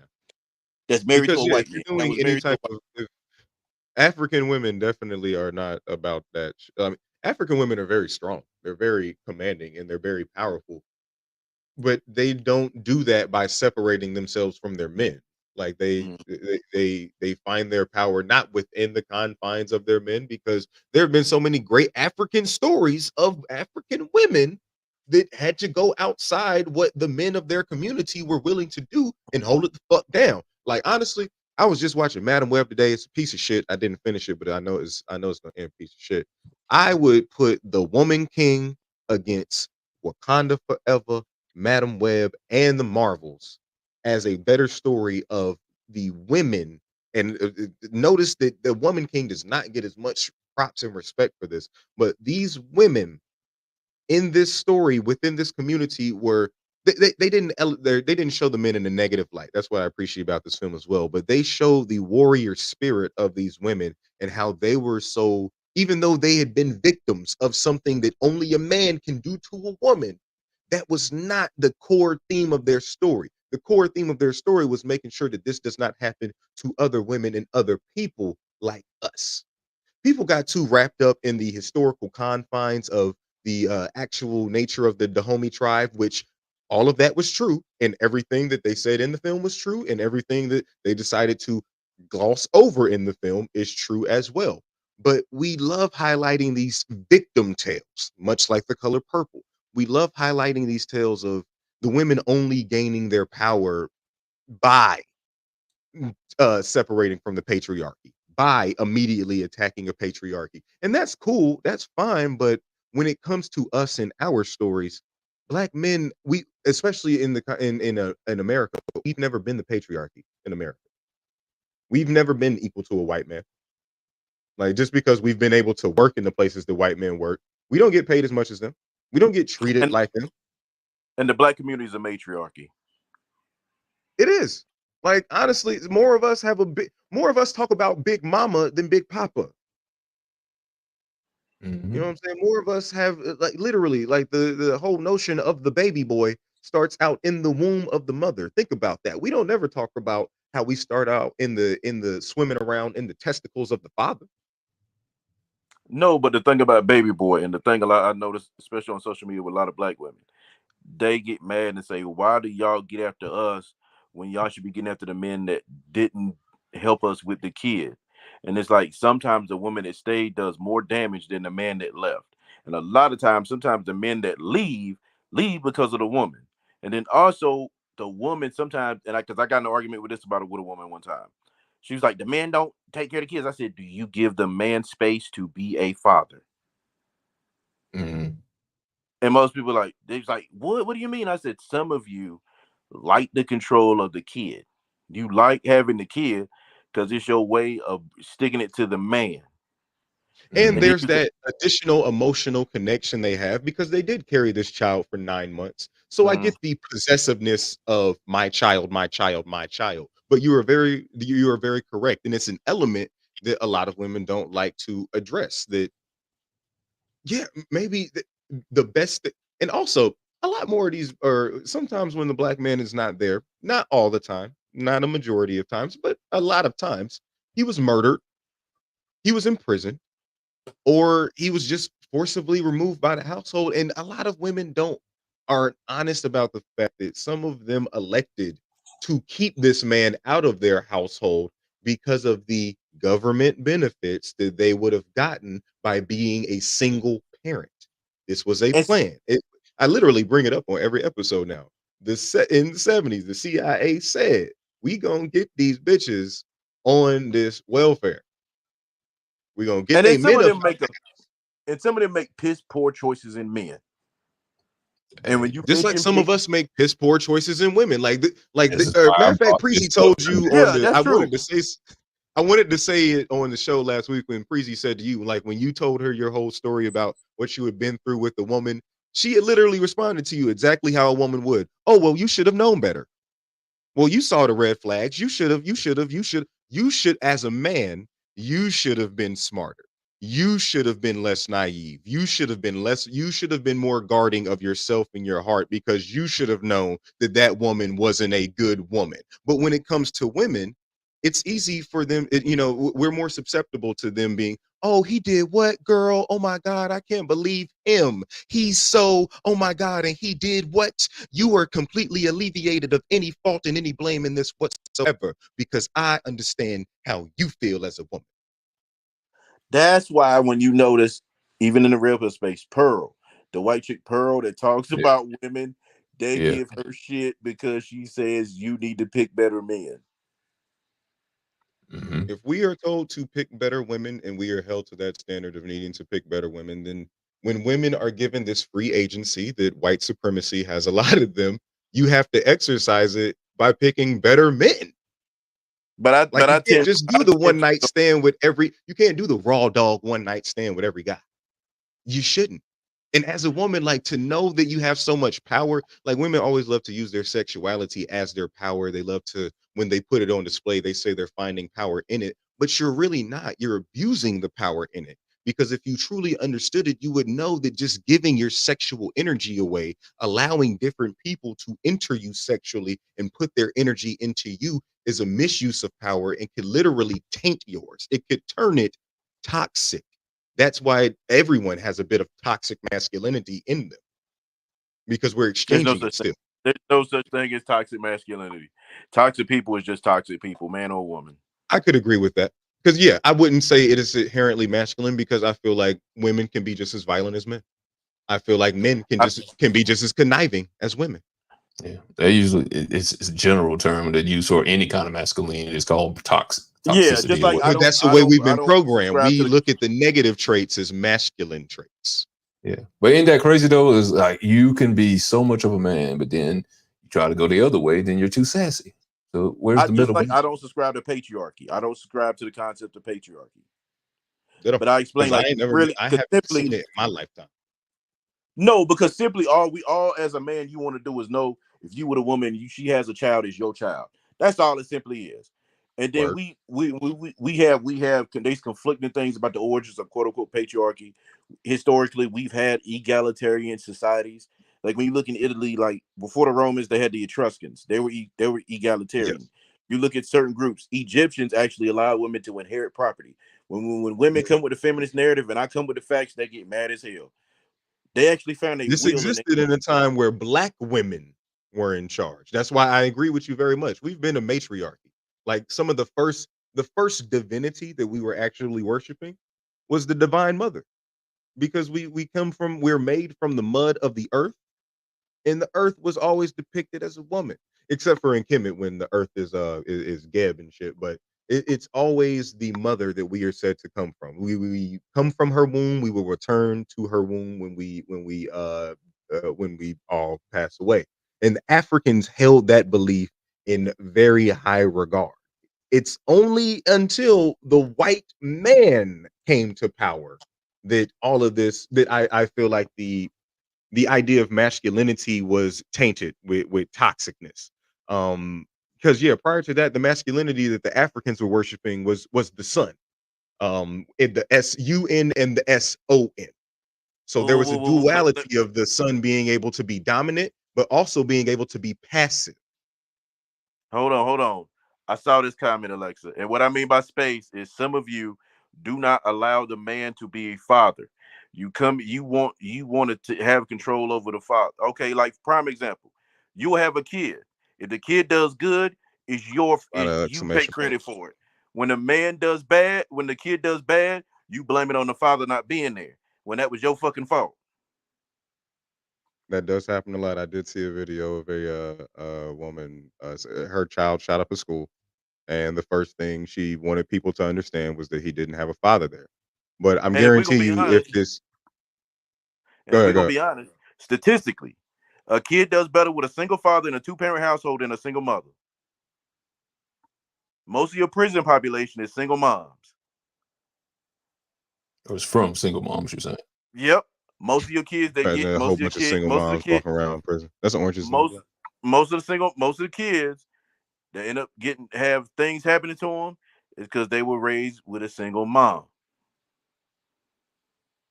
Because yeah, I mean, we can always talk about the well, one, I don't know who's just picking up their kid and putting. It seems like we're talking about a very specific demographic of black men. Like to address her comment, seems like Yeah, we are only ever speaking about a very specific demographic of it's black like men that we know are terrible. less than 20% of actually are the baby daddies. Like you got a lot that are married and have kids, but most of you, what you would consider your baby daddies, is less than 20%. So when you really statistically look at these women that complain about these shit men that leave them, you're only talking about that small pairing of men. So Explain what do you mean by baby daddies when you define that for me? we're talking about single, like a single woman, unmarried. Okay. Unmarried and you have a child, and the Unmarried and you man have a who child. created Like, this child with you is not helping you in any way, shape, or form. yeah. Uh, yeah, So the question is either by oftentimes is being when you absent or just by not being, yeah, so the question is, a lot of you have a lot of these women, with Dress Alexa that made the comment. A lot of you actually pick these piss poor men. You know they sorry, and you have a baby with him. You let him shoot your club up. because I mean, some of y'all walking around. he was supposed to change into the idea of him that I had in my mind after I gave him what he wanted, and that's what it And the really thing comes to. is, yeah. Mm, And the go thing ahead. is, just because he Just because he blow your back out, don't make him a good father. Just because you can come a few times, don't make him a good father. Just because he make you feel good and you think he's the hottest thing out here, don't make him a good father. Having drip does not make a good father. Just because you wear a Supreme hat and a whole V-Lone outfit, don't make him a good father. Just because he bought you a drink in the club, don't make him a good father. Now, if y'all want to talk about space and come at somebody like me, address your women that pick them piss poor men. That's all I'm gonna say. And this is why I asked the question of everybody: the percentage of good men and good women. And then when I see what their traits are, like this one that comes up today, what their traits are of a good man or even a bad man, by that I can calculate: is it your fault or is it their fault? All right. We're going to end it there because we got 10 now. We're going to end it there. We're going to go into the deepest thoughts for this week. And here is your deepest thought for this week.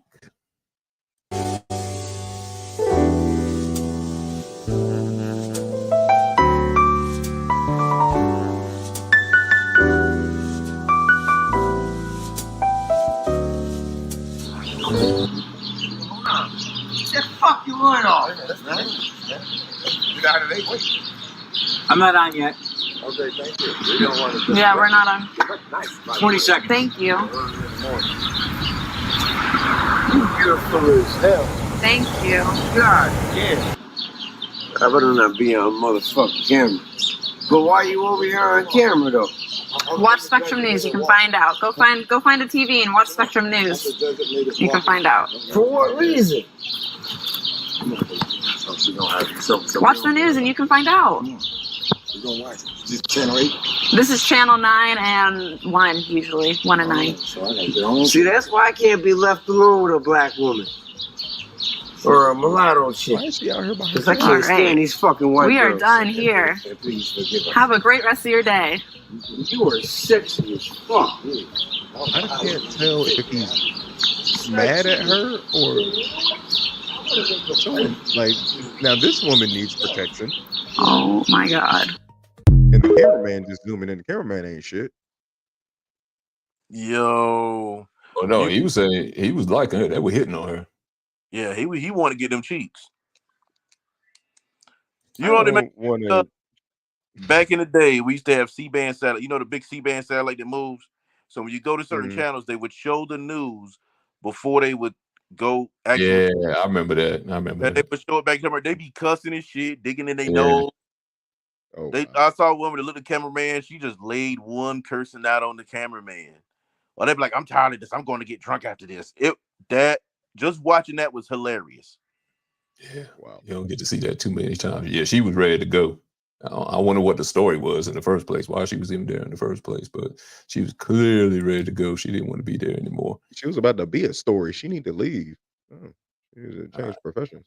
That was the deepest thought for today, and that is the wrap for the show tonight. This has been Hostile Therapy with Big Red, with Lord Trent and Andrew Greenfield showing up again. I appreciate you guys coming on here and sharing some knowledge and giving our audience some hostile therapy, not because they want it, but because they need it.